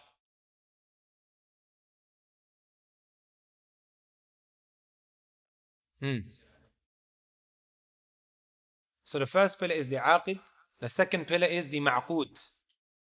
Okay, the product, the merchandise, the article that is purchased. Okay. And that which is used to purchase it. Did everybody get that? So you have the one who buys and the one who sells. And then of course you need to buy something, right? So the merchandise, the product, the article of purchase, whatever you want to call it. And also that which is used to buy this merchandise or this product. Number 3, brothers and sisters, is the sigha. the expression that is used when carrying out this transaction. The expression that is used when carrying out this transaction. And there's a lot of masail, issues that revolve around this point. How often do we find somebody saying, I didn't say that to him, and then he says, no, I did say that to him. So the expression that is used can go a very, very long way. Agreed? No. And we can maybe, inshallah ta'ala, put this under, or put under it two types of expressions that are used. Number one, through utterance, and number two, through action. Okay? You may buy something by just uttering, and you may buy something by just what? Placing some money on the till. The local news agent, right? Other than maybe the salam, we don't discuss anything other than how much is this, how much is that. I take the money, I put it there, and I walk out. Is that valid? It is, even though the asal, the default way of buying and selling is bi'tuka hada, I've sold you this, and then you say qabiltu, I've accepted. A bit like when the wali marries his daughter off to you. Right? He says, zawajtuk, I've married her off to you. Or I've zawajtuk, I've married you off to her. Does that make sense? And then you say qabiltu, I accept. The default way of transacting is by way of utterance. However, likewise by actions, this is something that goes back to urf, the custom of the people in how they deal and how they transact. Does that make sense, brothers and sisters? A sigha, expression. Did everybody get that? So you find a lot of the conditions, they will revolve around either the buyer or the seller, or that which is being bought, the merchandise, the product, the article of purchase. Does that make sense? And likewise, the way that is used to carry out this transaction. طيب. Then he says, first condition. العلم بالثمن, and then the second one is العلم بالمبيع, which is معطوف بالواو. نعم. والمبيع ولذلك هو مجرور. طيب. He says, the amount needs to be specified. The amount of this product that you are buying needs to be specified. It needs to be known. You can't say to the individual, listen, I sell you this iPhone for everything that is inside of your pocket. Can you see how this is very close to gambling? Right? He could be carrying £1,000 in his pocket. Or he could just have a couple of pounds. Right? The buyer wins here. Sah? So the amount must be specified. Sometimes in some Arab countries they say, Akhi khud, take it. We'll talk about it later. Just take it here, go. Khud. Talk tomorrow, come. And then when you come back tomorrow, you come back later. This is when he slaughters you. Or a dispute takes place. Can you see how the Sharia protects you from having disputes with your loved ones or your other Muslim brothers and sisters? A lot of that which we're going to take, brothers and sisters, you will see, subhanAllah, how wise the Sharia, the legislator is. It is to protect the discord happening between individuals and people. So he says, al-ilmu bi-thamani. Right? The amount needs to be specified. طيب. Likewise, my brothers and my sisters, the merchandise or this product that you are buying must be identifiable, either through sight or description. Either through sight or by description. Sometimes you're sold something and you don't know what you're buying. A little bit like the Amazon mystery box. Have you guys come across that? You pay £15, right? And then there's a box or £10 and you don't know what's inside of it. You could get more for your money, or you might just walk away with a £2 notebook with a pen that is fancy. صح? Is that a type of transaction that is allowed? لا. Why? Because that which you are buying is unidentifiable. Does that make sense? Huh? Some of them like categories, so they'll say this box may contain X, Y, Z, but won't tell you exactly what it is. It's still not clear exactly what you're paying money for. They're saying it could be this or it could be that. Huh? It's very similar to what they would do in ancient times. They have a whole lot of products that are covered. ولذلك نهى النبي صلى الله عليه وسلم عن بيع الحصاة. There's different forms of بيع الحصاة. And likewise what you call الملامسة comes from the term لمس. It may well be that they say to you, touch it. It could be this or it could be this or it could be that. And then you say, okay, I touched this feels good. Huh? Or you get something and then you throw it. Whatever it falls on, this is what you have to what? Take away. Does that make sense, brothers and sisters? Also a little bit like storage hunters. Have you guys seen that program, Storage Hunters? How do storage hunters work? There are containers and it's covered whatever is inside of it. And then you got a guy, huh? What does he do? How does he do it? $50, and then $60, and then $70, and then $80, and then everyone is just what? Bidding. And then the highest bidder walks away with the container. طيب, only after he's won this bidding war, he walks inside of the container, he uncovers it. Let's just say he won the bid, which was what? $500. After uncovering it, he walks away with goods and merchandise that are over £10,000. He's won here. Or it could be that there was just some broken stuff over there that he has now paid $500 with. Can you see how he's made a loss? وَهَذَا لَا يَجُوز. Right? And there are a number of hadith that prohibit this. For example, when the Messenger sallallahu alaihi wasallam نهى عن بيع المنابذة والملامسة. Okay? Also, you see these little machines that you put money on, and then some hand just starts moving, and it picks out whatever. Guys know what I'm speaking about? You normally find it arcades and also airports. Put money inside and then you watch. Type the thing goes and the big metal hand falls onto something and then takes it. Huh? There's a popular app that they're trying to reduce food wastage, but they sign up to get cheaper. And you pay £4 and it's magic app. And you don't know what food's going to be inside it, but it's usually to reduce the food waste. So, like a lot of those save money. Use that. And they don't know what food they're getting. It's halal food. Yeah. Quite simple. But you don't know. Otherwise, if you're getting pork, that's a problem. Yeah. Yeah. Yeah. It says it on the app. لا هذا it has to be specified. Let me make something very clear, and I should have maybe mentioned this right at the beginning. The asl when it comes to buying and selling is that it is permissible and lawful to do whatever until proven otherwise. And we have enough alternatives. Enough alternatives. There's a manzuma that I was teaching not so long ago. It's called نظم الأساس في المعاملات الجارية بين الناس.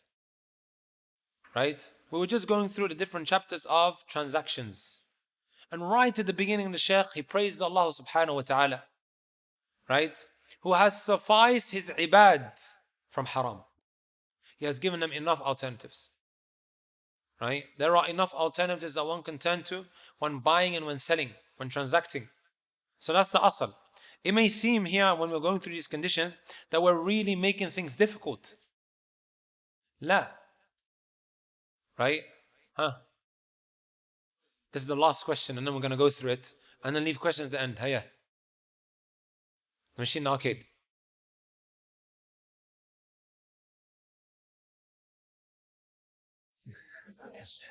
Yeah, which is true. There are some that you use the thing, right? And does this now fall under you not knowing exactly what you're getting? Your money for? But most of the time you can't get it. صح? Because it drops. Huh? It's a numbers game.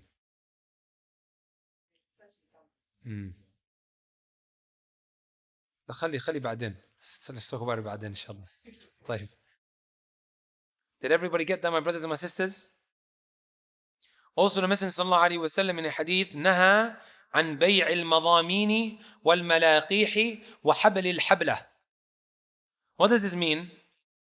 المضامين ما في بطون إناث الإبل. In previous times, and this still happens today, the camel that he owns is pregnant.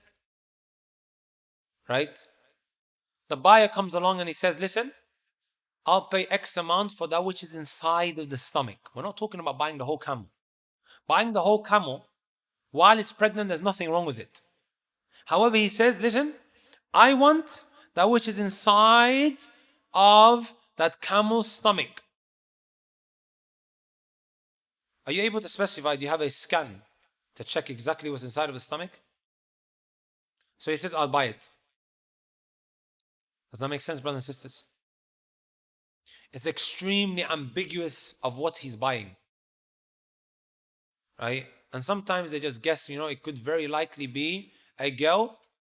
And because of that, the guy is pitching to the buyer, listen, it's very likely it's going to be a female camel. And because female camels are able to what? Reproduce, as opposed to the male camel. So now it's a very slippery game here. He might end up getting the female or the she camel that's inside of the stomach, or he might get a he camel. And that plays a huge role in the profits that you make in the future and whatever have you. And this is not allowed because the Prophet ﷺ prohibited it due to the ambiguity.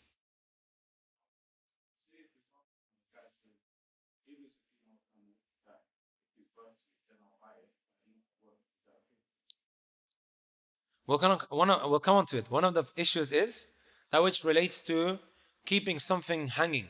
We'll come on to that. Yeah? طيب الشرط الثالث وملك عاقد يكون جائزا. Third condition, my brothers and my sisters, is the wealth that is being used to buy this product and also that which is being bought must both be owned by the buyer and the seller. Whether it is the money that is being used or that which is being bought. You can't just say, you know what, this is my brother's stuff, you can buy it. And then he goes back to his brother, the brother is asking, where's my stuff? He goes, no, I sold it for you. What do you mean you sold it for me? Right? He must own that product. Does that make sense, my brothers and my sisters? Okay? If the transaction goes ahead and the owner turns around and says, I want my product back that you have sold without my permission, he has every right to request that. Unless, of course, he clearly made you a wakil, a deputy to sell on his behalf.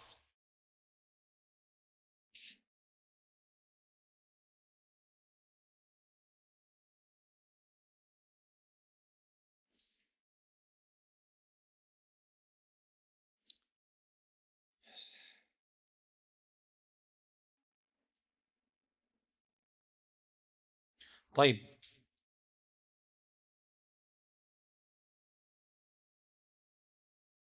وملك عاقد يكون جائزة. طيب يكون جائز التصرف is now number 4, which basically means, and this, brothers and sisters, is a condition that must exist in the aqid. Who's the aqid? The buyer and the seller. Okay, these are conditions that must be found within the aqid. It must exist within the buyer and the seller. This is why he says here يكون جائزة أي جائزة التصرف, which means he must be a person who is permitted to administer his own property. And in order for this to happen, he must meet 3 conditions. Number 1, he must be a free man. A slave cannot administer his property without consent. Number 2, he must be religiously obliged. He must be a mukallaf. And normally when we find in the books of fiqh, mukallaf, it means someone who's sane and has reached the age of discretion. He's baligh, he has reached the age of discretion. Does that make sense? You're probably thinking to yourself, what? I'm under the age of 15, I can't sell? Well, come on to that.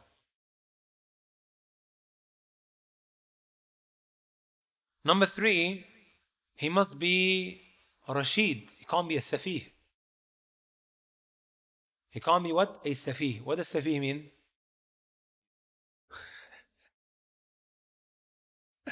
Maybe that's the way they translate it now. Safi said he's an idiot. Huh? As-Safi, if you explain that in Arabic, means هو الذي لا يحسن التصرف. هو الذي لا يحسن التصرف. So in other words, someone, when you give him money, right, you see that he messes around with it. He's irresponsible. He lacks the maturity in administering this wealth that has come into his possession. Right? For example, you have a 13-year-old, he hasn't reached the age of puberty yet. He's just inherited £500,000 from his father. Should we take this 500,000 and hand it over to him? What do you guys think? Abadan. What do you think he's going to do with it? There are precautions in place, my brothers and my sisters, in order to protect him. This is not the Sharia making it difficult for him. Imagine this young man, he has 500,000 and the whole street comes to know about it. And then they come to him. They're not going to try and steal it from him, but they will sell him products looking to take advantage of him. This costs £10,000. No, it doesn't. It costs £1,000. And he doesn't know due to lack of experience and maturity. Does that make sense, brothers and sisters? Huh? So the Sharia is protecting this young man. Even Allah Azza wa Jal talks about the aitam, the orphans. وَبَتَلُوا الْيَتَامَ حَتَّى إِذَا بَلَغُوا النِّكَاحِ فَإِنْ آنَسْتُم مِّنْهُمْ رُشْدًا فَدَفَعُوا إِلَيْهِمْ أَمْوَالَهُمْ. These orphans that you're looking after, test them. See as to whether they are what? Competent. Does that make sense? So they must be tested before money is handed over to them. So this is a condition, right? I think it's condition number 4, right? أن يكون جائز التصرف. The aqid, the buyer and the seller must be someone who meets these 3 conditions before he's allowed to administer his own property, his own wealth. طيب, we mentioned the second condition was he has to be mukallaf, right? Was that the second condition?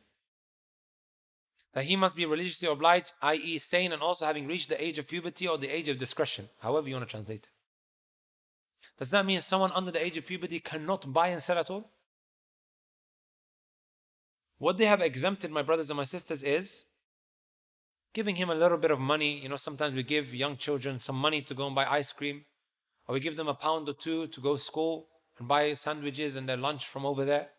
That's something that is allowed, and that has been exempted. Al-shay al-yasir or al-mal al-yasir. Does that make sense?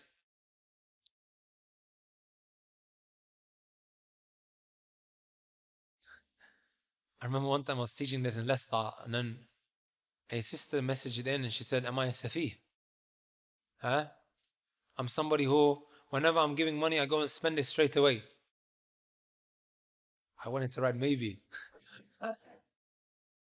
And of course, brothers and sisters, this differs depending on what kind of background you're from. Some, they come from very luxurious lifestyles. £1,000 is like nothing to them. Okay? Most people here, I think they are working class people. I don't think anyone here, when you give him £10,000, is going to spend it on Brixton Road. Huh? He's going to lose control over his wealth. Sahih? If that was the case, right, a judgment may be passed by the courts in order to prevent him from administrating his own naam. طيب. Number 5, brothers and sisters, is وَكَوْنُ عَقْدٍ نَاجِزًا. This type of transaction being contingent on a future event. Again, the Hanabila by themselves on this issue. This transaction being contingent on a future event. Meaning, for example,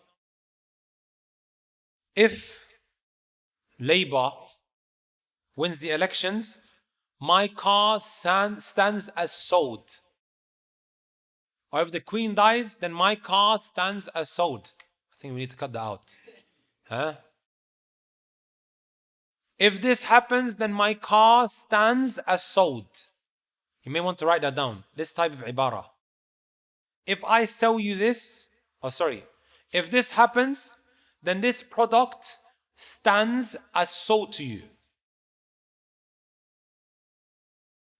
The sale here, brother and sister, is void because it is contingent on a future event, which may or may not occur. And because of that, this is considered what? Void. Does that answer your question? No. And by the way, the Hanabila by themselves on this issue, there's khilaf on this matter, but we are just going off with what is mentioned here. Can we leave it in the end? طيب, what I basically mentioned is, it is contingent on something happening, which basically means it is subject to this happening.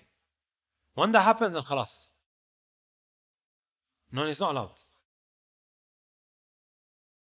Did I misword it?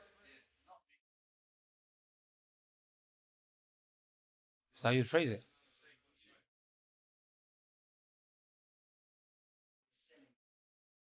Naam, it is not permissible if that which you are selling is contingent on a future event. Right? So, let's just say, right, if, who's now running for elections? Rishi Sunak. This phone that I have stands as sold if he wins the elections. So you've got the buyer waiting anxiously. Is it going to happen? Is it not going to happen? Because of that ambiguity, you find that it has been made impermissible.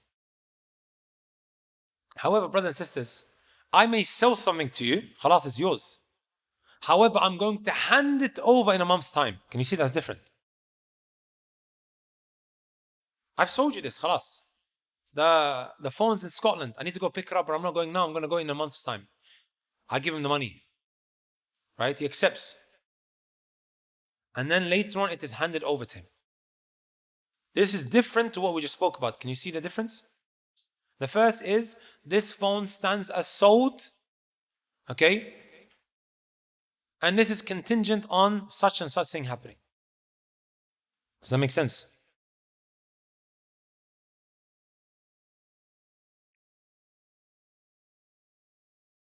Number 6, my brothers and my sisters, ridan.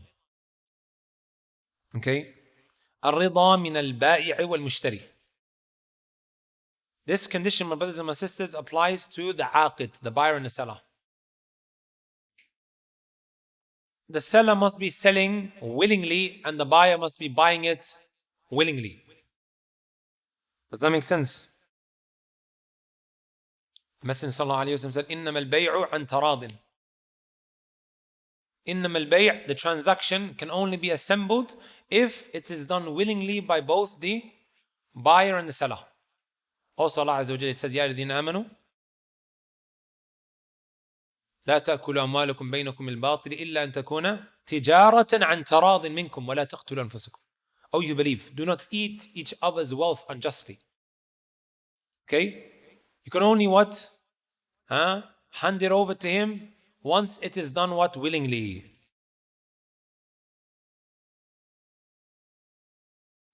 However, there is an exemption. If someone is taking you for a ride, he has the money, but he keeps dragging it on. I'll give it to you, I'll give it to you, I'll give it to you. What do? You take it to court. The court can force him now. Right? Can force him. Does that make sense? Or maybe I think, what did I say? Somebody who owes you money. No, forget about that. I mentioned the example of. طيب, let's take this out. طيب. You owe someone some money. It's not being paid. This issue is taken to court.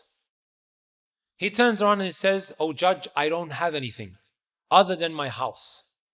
Can the judge now force him to sell his house? Yes, he can. He can force him to sell his house. Here, this goes against the condition, right? Of it being done willingly. This is an exemption from that. And here the Sharia protects the one who tried to do him a favor. He lent you money. Right? Can you see the wisdom within the Sharia?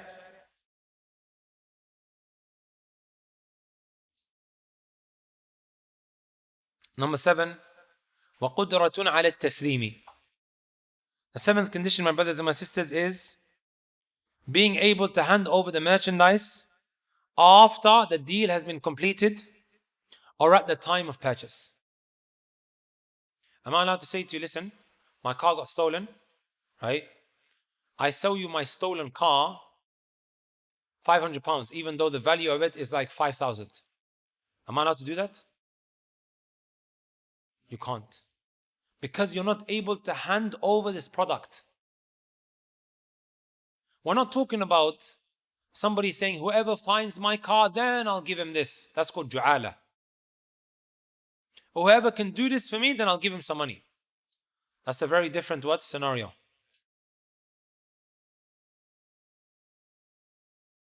Does that make sense, my brothers and my sisters? You tell me, what's the difference?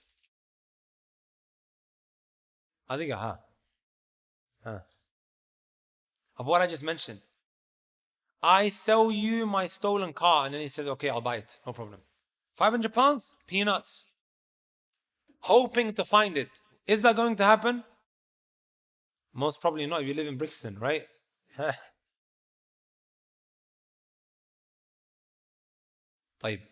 that make sense? You are not allowed to sell something or buy something that can't be handed over. Okay? However, if someone puts out an offer saying, whoever can do this for me, then I'll give him X, Y, and Z. That's a whole different scenario. That's called ju'al. It's a different chapter in buying and selling. You guys see the difference? Because that's not binding. The second scenario of whoever finds me my card and I'll give him this, that's not binding. Right? You could pull out anytime. However, here, once the deal has been struck, it becomes binding. And now you can't hand over that product. The Messenger sallallahu alaihi wasallam, he said, لا تشتروا السمك في الماء. Don't buy fish that is still in the sea or still inside of water. Someone comes up to you and he says, listen, there's this fish of this color and that tastes like that. Give me the money. Hands over the money, goes, okay, no problem. Then the guy goes fishing. What's the likelihood that he will find that particular fish? And also because, brothers and sisters, when you think about it, you might see fish in a tank and then you take it out. Would you agree that the sizes are very different as to when you're looking at it and also when it's been taken out? So there's that type of ambiguity there. And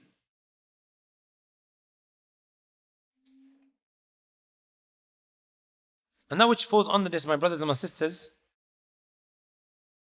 is the prohibition. نهى النبي صلى الله عليه وسلم عن بيع الثمر حتى يبدو صلاحها. نهى البائع والمبتاع المشتري. He forbade the sale of grain until it becomes hard. He forbade the sale of grain until it becomes hard. It means that when the grain is ripe in the spike, it is permitted to sell the crop. It is closed. You don't know. Right? What is inside of it? Are you able to hand over that particular thing in that manner? No, you can't.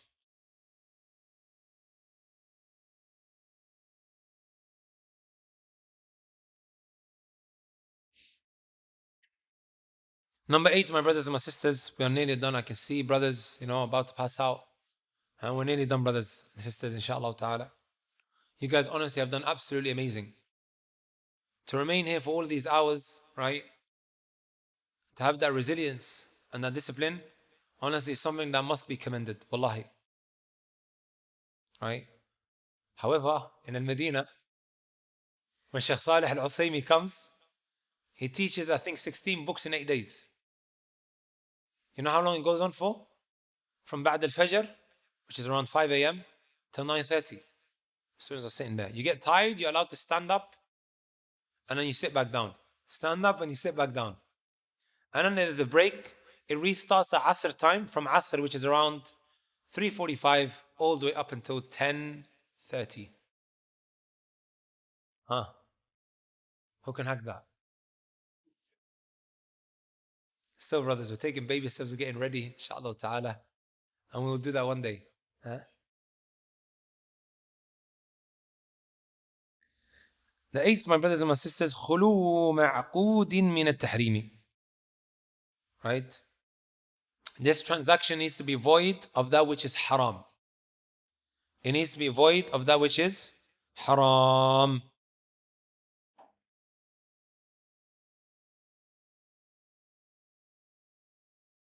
If there are any haram elements, this transaction will be considered invalid. It will be considered invalid. Does that make sense, my brothers and my sisters?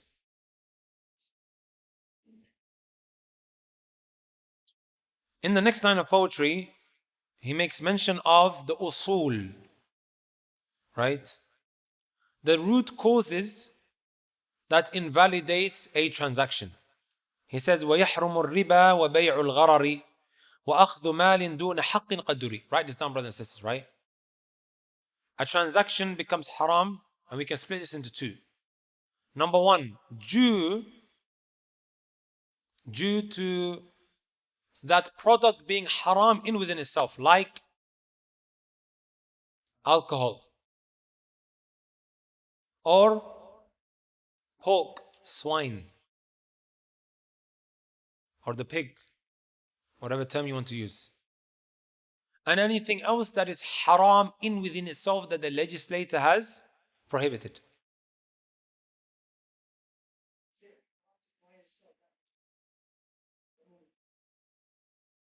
Anything that the Sharia has made haram to eat, it is also haram to sell. Naam. Jameel. Type good. So like the Messenger sallallahu alaihi wasallam, he prohibited alcohol, he prohibited pig. So anything that is haram, you are not allowed to what? Buy and sell. What's our evidence for it? Khamar has been cursed, I believe, from 9 different angles. The one who carries it, the one who what? Squeezes it, the one who moves it, and so on and so forth. From 9 different angles. Likewise, we have the hadith, إن الله ورسوله حرم بيع الخمر والميتة والخنزير والأصنام. Likewise, also idols have been prohibited. Something that is dead has been prohibited. So what did the Jews do? أرأيت الشحوم الميتة فإنه يطلى بها السفن ويدهن بها الجلود ويستصبح بها الناس. Prophet صلى الله عليه وسلم was asked, you know, O Messenger of Allah, you have the, what do you call it, the fat of the pig, right? Sorry, the fat of the deceased or the dead can be used to clean our ships. And we can maybe even use it as cream. Messenger sallallahu alayhi wa sallam, haram. The fact that it's haram in within itself, you can't use it in any way, shape or form unless stated by the legislator. And then the Messenger sallallahu alayhi wa sallam, he said, قاتل الله اليهود. Made dua against them. إن الله حرم عليهم الشحوم. Allah subhanahu wa ta'ala made the fat of it haram. So what did they do? فأجملوه ثم باعوه فأكلوا ثمنه. They ended up, how would you say that in English? They ended up like putting it on fire, that it ended up becoming a certain way, and then they ended up selling it. Huh? Does that make sense, brothers, sisters? So without actually benefiting from it directly, they ended up selling it.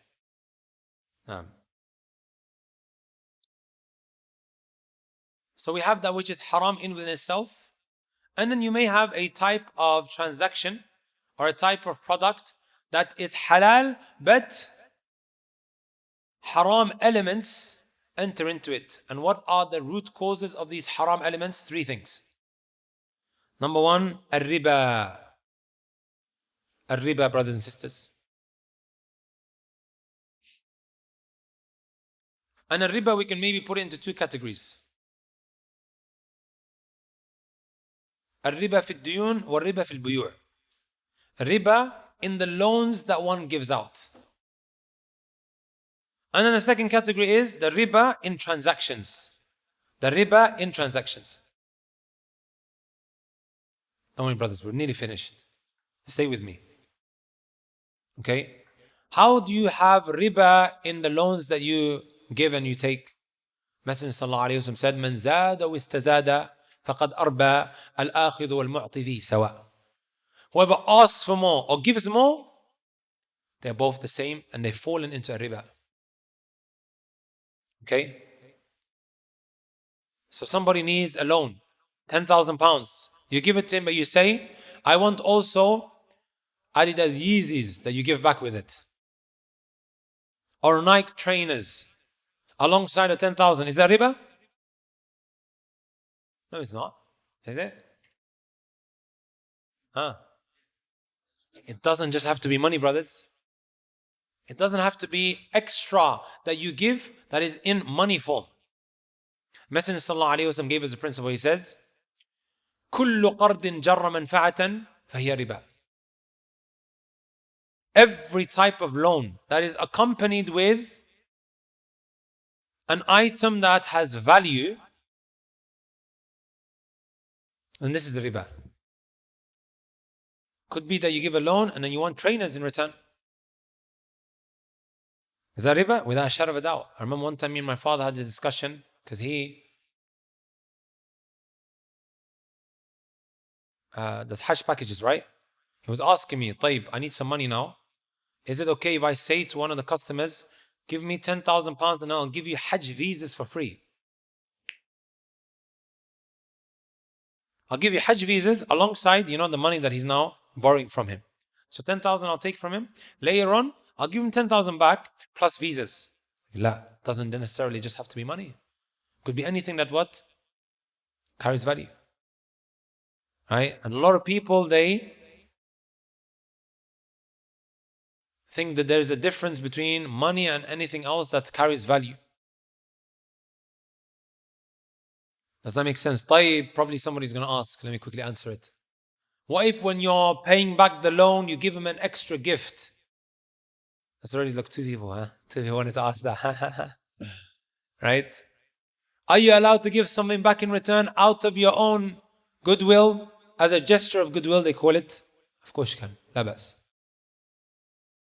Providing that this is not stipulated in the contract. The Messenger sallallahu alayhi wa sallam done that. He ended up giving back a sheep, I believe it was, that was better in quality than what he borrowed.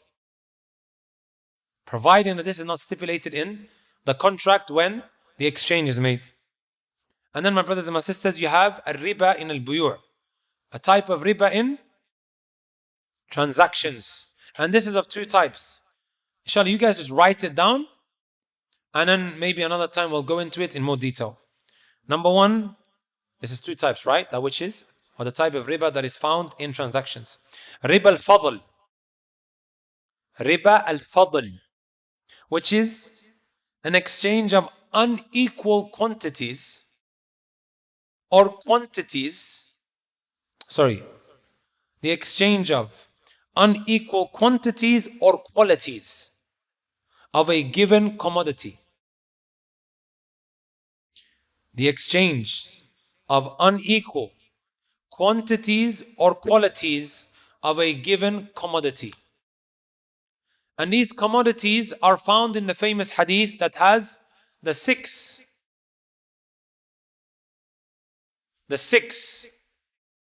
gold, silver, salt, dates, and so on and so forth. Barley. And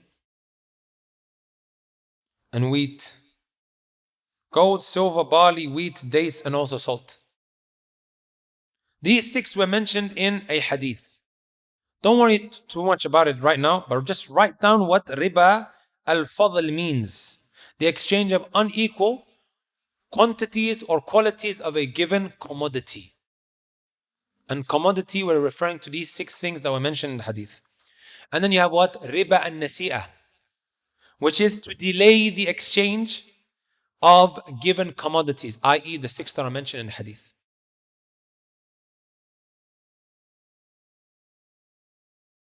Does that make sense, my brothers and my sisters? The second one, riba al-nasi'ah is the exchange, or to delay the exchange of given commodities. Brothers, we only have another 3 minutes left. We only have another 3 minutes left. Maybe we can get away with another 10 minutes, but we'll have to be out of here. Huh?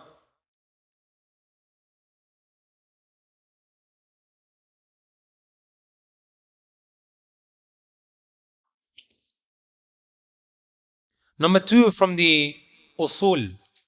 The root causes of a haram transaction is bay'ul gharar, ambiguity, and we've spoken already a little bit about that. Due to the ambiguity, right, this transaction may become haram. And number 3, وَأَخْذُ مَالٍ دُونَ حَقٍّ قَدُّرِي, to take somebody's wealth unjustly. To take the wealth of another unjustly. Does that make sense, my beloved brothers and sisters? Did everybody get what I've spoken about under the chapter of buying and selling, transacting? Did everybody get it? I think it was pretty clear, right? Say Alhamdulillah. Because a lot of us really struggled with it. Honestly, when we first studied it, a lot of thought has gone into these examples, right? The way to explain it in order for a millennial or someone here in the UK to understand this. طيب. Can hear Shaykh Abdul Wahid. That is not him. طيب.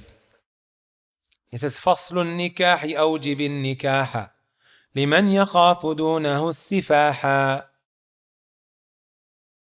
Line number 47. He says the chapter of a nikah, he says أوجب النكاح. Make the nikah wajib upon the individual who fears falling into a zina. The issue of a nikah, my brothers and my sisters, is circumstantial. At times it could be wajib, at times it could be sunnah, at times it could be mubah, just permissible. At times it could be makruh, and at times it could be haram. I would love to go through examples for each one, however we will not be able to do so.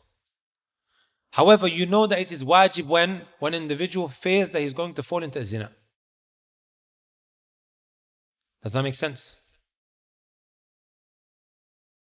And then he says يحرم إقدام من المكلف على أمور حكمها لم يعرف.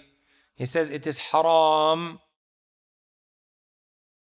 upon an individual to go forth in doing something if he is ignorant of the ahkam, of the rulings.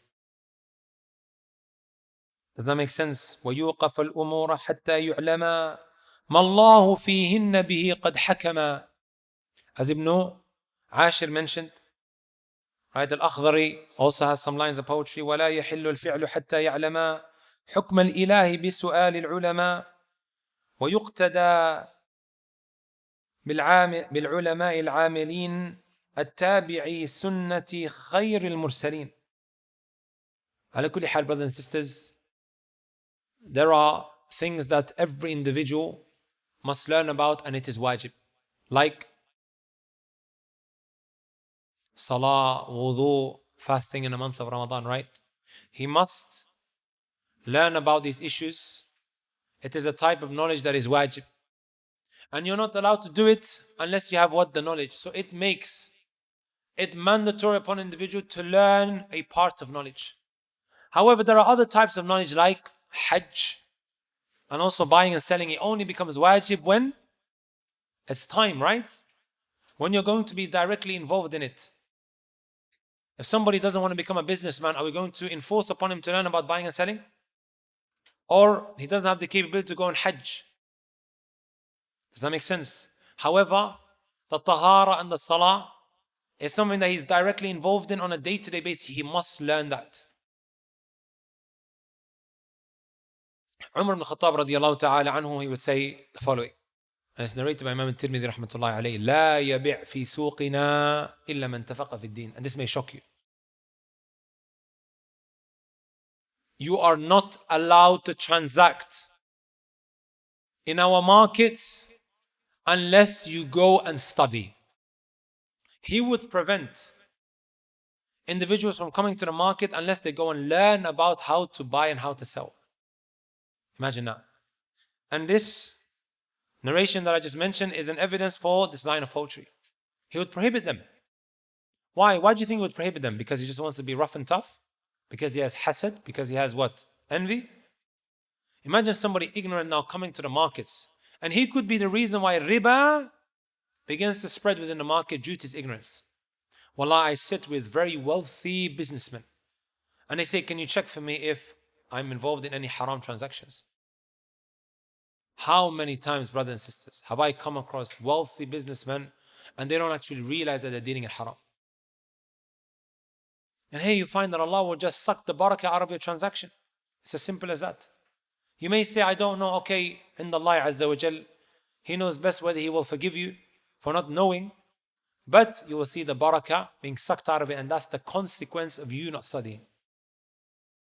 And then he says, فَحَصِّلِ الْعُلُومَ وَاسْأَلْ أَهْلَهَا فِي الْوَاجِبَاتِ وَاحْذَرَنَّ جَهْلَهَا يَا رَبِّ حُسْنَ الْفِعْلِ وَالْخِتَامِ وَالْحَمْدُ لِلَّهِ عَلَى التَّمَامِ. He says, فَحَصِّلِ الْعُلُومَ وَاسْأَلْ أَهْلَهَا. Right? Go and seek this knowledge and ask its people. فِي الْوَاجِبَاتِ, yani that which is obligatory upon you, and also be cautious or be warned of ignorance. And then he says, يَا رَبِّ حُسْنَ الْفِعْلِ وَالْخِتَامِ وَالْحَمْدُ لِلَّهِ عَلَى التَّمَامِ. He asks Allah subhanahu wa ta'ala to give him a good ending, and Alhamdu lillahi ala tamami, praise Allah subhanahu wa ta'ala for having completed it. Brothers and sisters, every time when I finish a kitab, I take a few moments out to say the following. The poet, he says, إذا أفادك إنسان بفائدة من العلوم فلازم شكره أبدا وقل فلان جزاه الله صالحة أفادنيها وألق الكبر والحسد. Anyone who benefits you with a benefit, always be thankful. Say, so and so benefited me, and may Allah Azza wa Jalla reward them with good. And I say this because I want to take a moment out to thank some of my teachers. A lot of what I convey to you was taken from the likes of Sheikh Salih Sindi, who I studied a lot of the fiqh with. Also Sheikh Abdul Salam al-Shuway'ir, Sheikh Amir Bahjat, who is the author of this Mandoma, this poem, Sheikh Sulaiman Ruhaili, and also Sheikh Muhammad Mukhtar al-Shanqiti. And this is the adab that we should have. I wouldn't be lying if I said everything that I mentioned to you guys, it was directly from them, mainly from Sheikh Salih Sindi, and also Sheikh Amir Bahjat and Sheikh Abdul Salam al-Shuway'ir. Right? Even Imam al-Sa'di rahmatullahi alayhi, and perhaps because of him confessing to that, right? Allah put so much barakah in that mandhuma, that poem on legal maxims. Right at the beginning he says, وَهَذِهِ قَوَاعِدٌ نَظَمْتُهَا مِنْ كُتْبِ أَهْلِ الْعِلْمِ قَدْ حَصَّلْتُهَا جَزَاهُمُ الْمَوْلَى عَظِيمَ الْأَجْرِ وَالْعَفْوَ مَعَ غُفْرَانِهِ وَالْبِرِّ. These principles that you see here, these legal maxims, I found it in the books of the ulama. And I put it into poetry form. May Allah Azza wa Jalla reward them with good. Right? He says, جزاهم المولى عظيم الأجر والعفو, and may Allah pardon them, مع غفرانه والبر, and grant them piety. Right? So it's important that when we study something, that we attribute it to the one who conveyed that to us. And may Allah Azza wa Jalla protect us from being like those who are mentioned in these lines of poetry when he said, أعلمه الرماية كل يوم فلما اشتد ساعده رماني وكم علمته نظم القوافي فلما قال قافية هجاني. Every day I teach him how to shoot. I helped him become a skillful. They call it archery, right? Every day I teach him. And then when he was able to shoot properly, the first person I shot at was his teacher. And then the second line of poetry is, every day I teach him how to put lines of poetry together. And as soon as he was able to put one line, The first person that he dissed was his teacher. You know how they have diss tracks, right? Before they had what? Diss poems. Where they would make lines of poetry and they would insult the whole tribe.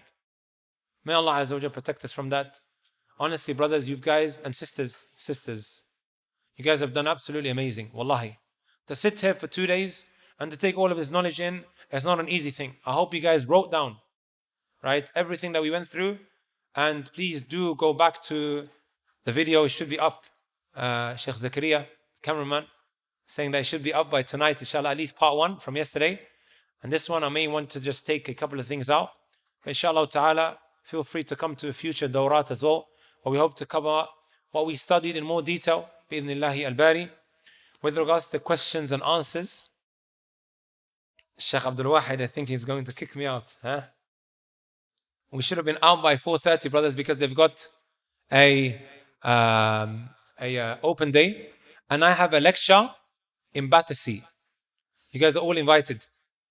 In approximately 23 minutes. Iqra Youth, or I think it's called Iqra. Yeah, somewhere around there. We just follow ways. So you see you guys, inshallah ta'ala. Barakallah feekum wa ahsan Allah ilaykum. I ask Allah, if He doesn't reunite us in this dunya, to reunite us in the hereafter. May Allah Azza wa Jal honor you guys. Wassalamu alaikum wa rahmatullahi wa barakatuh.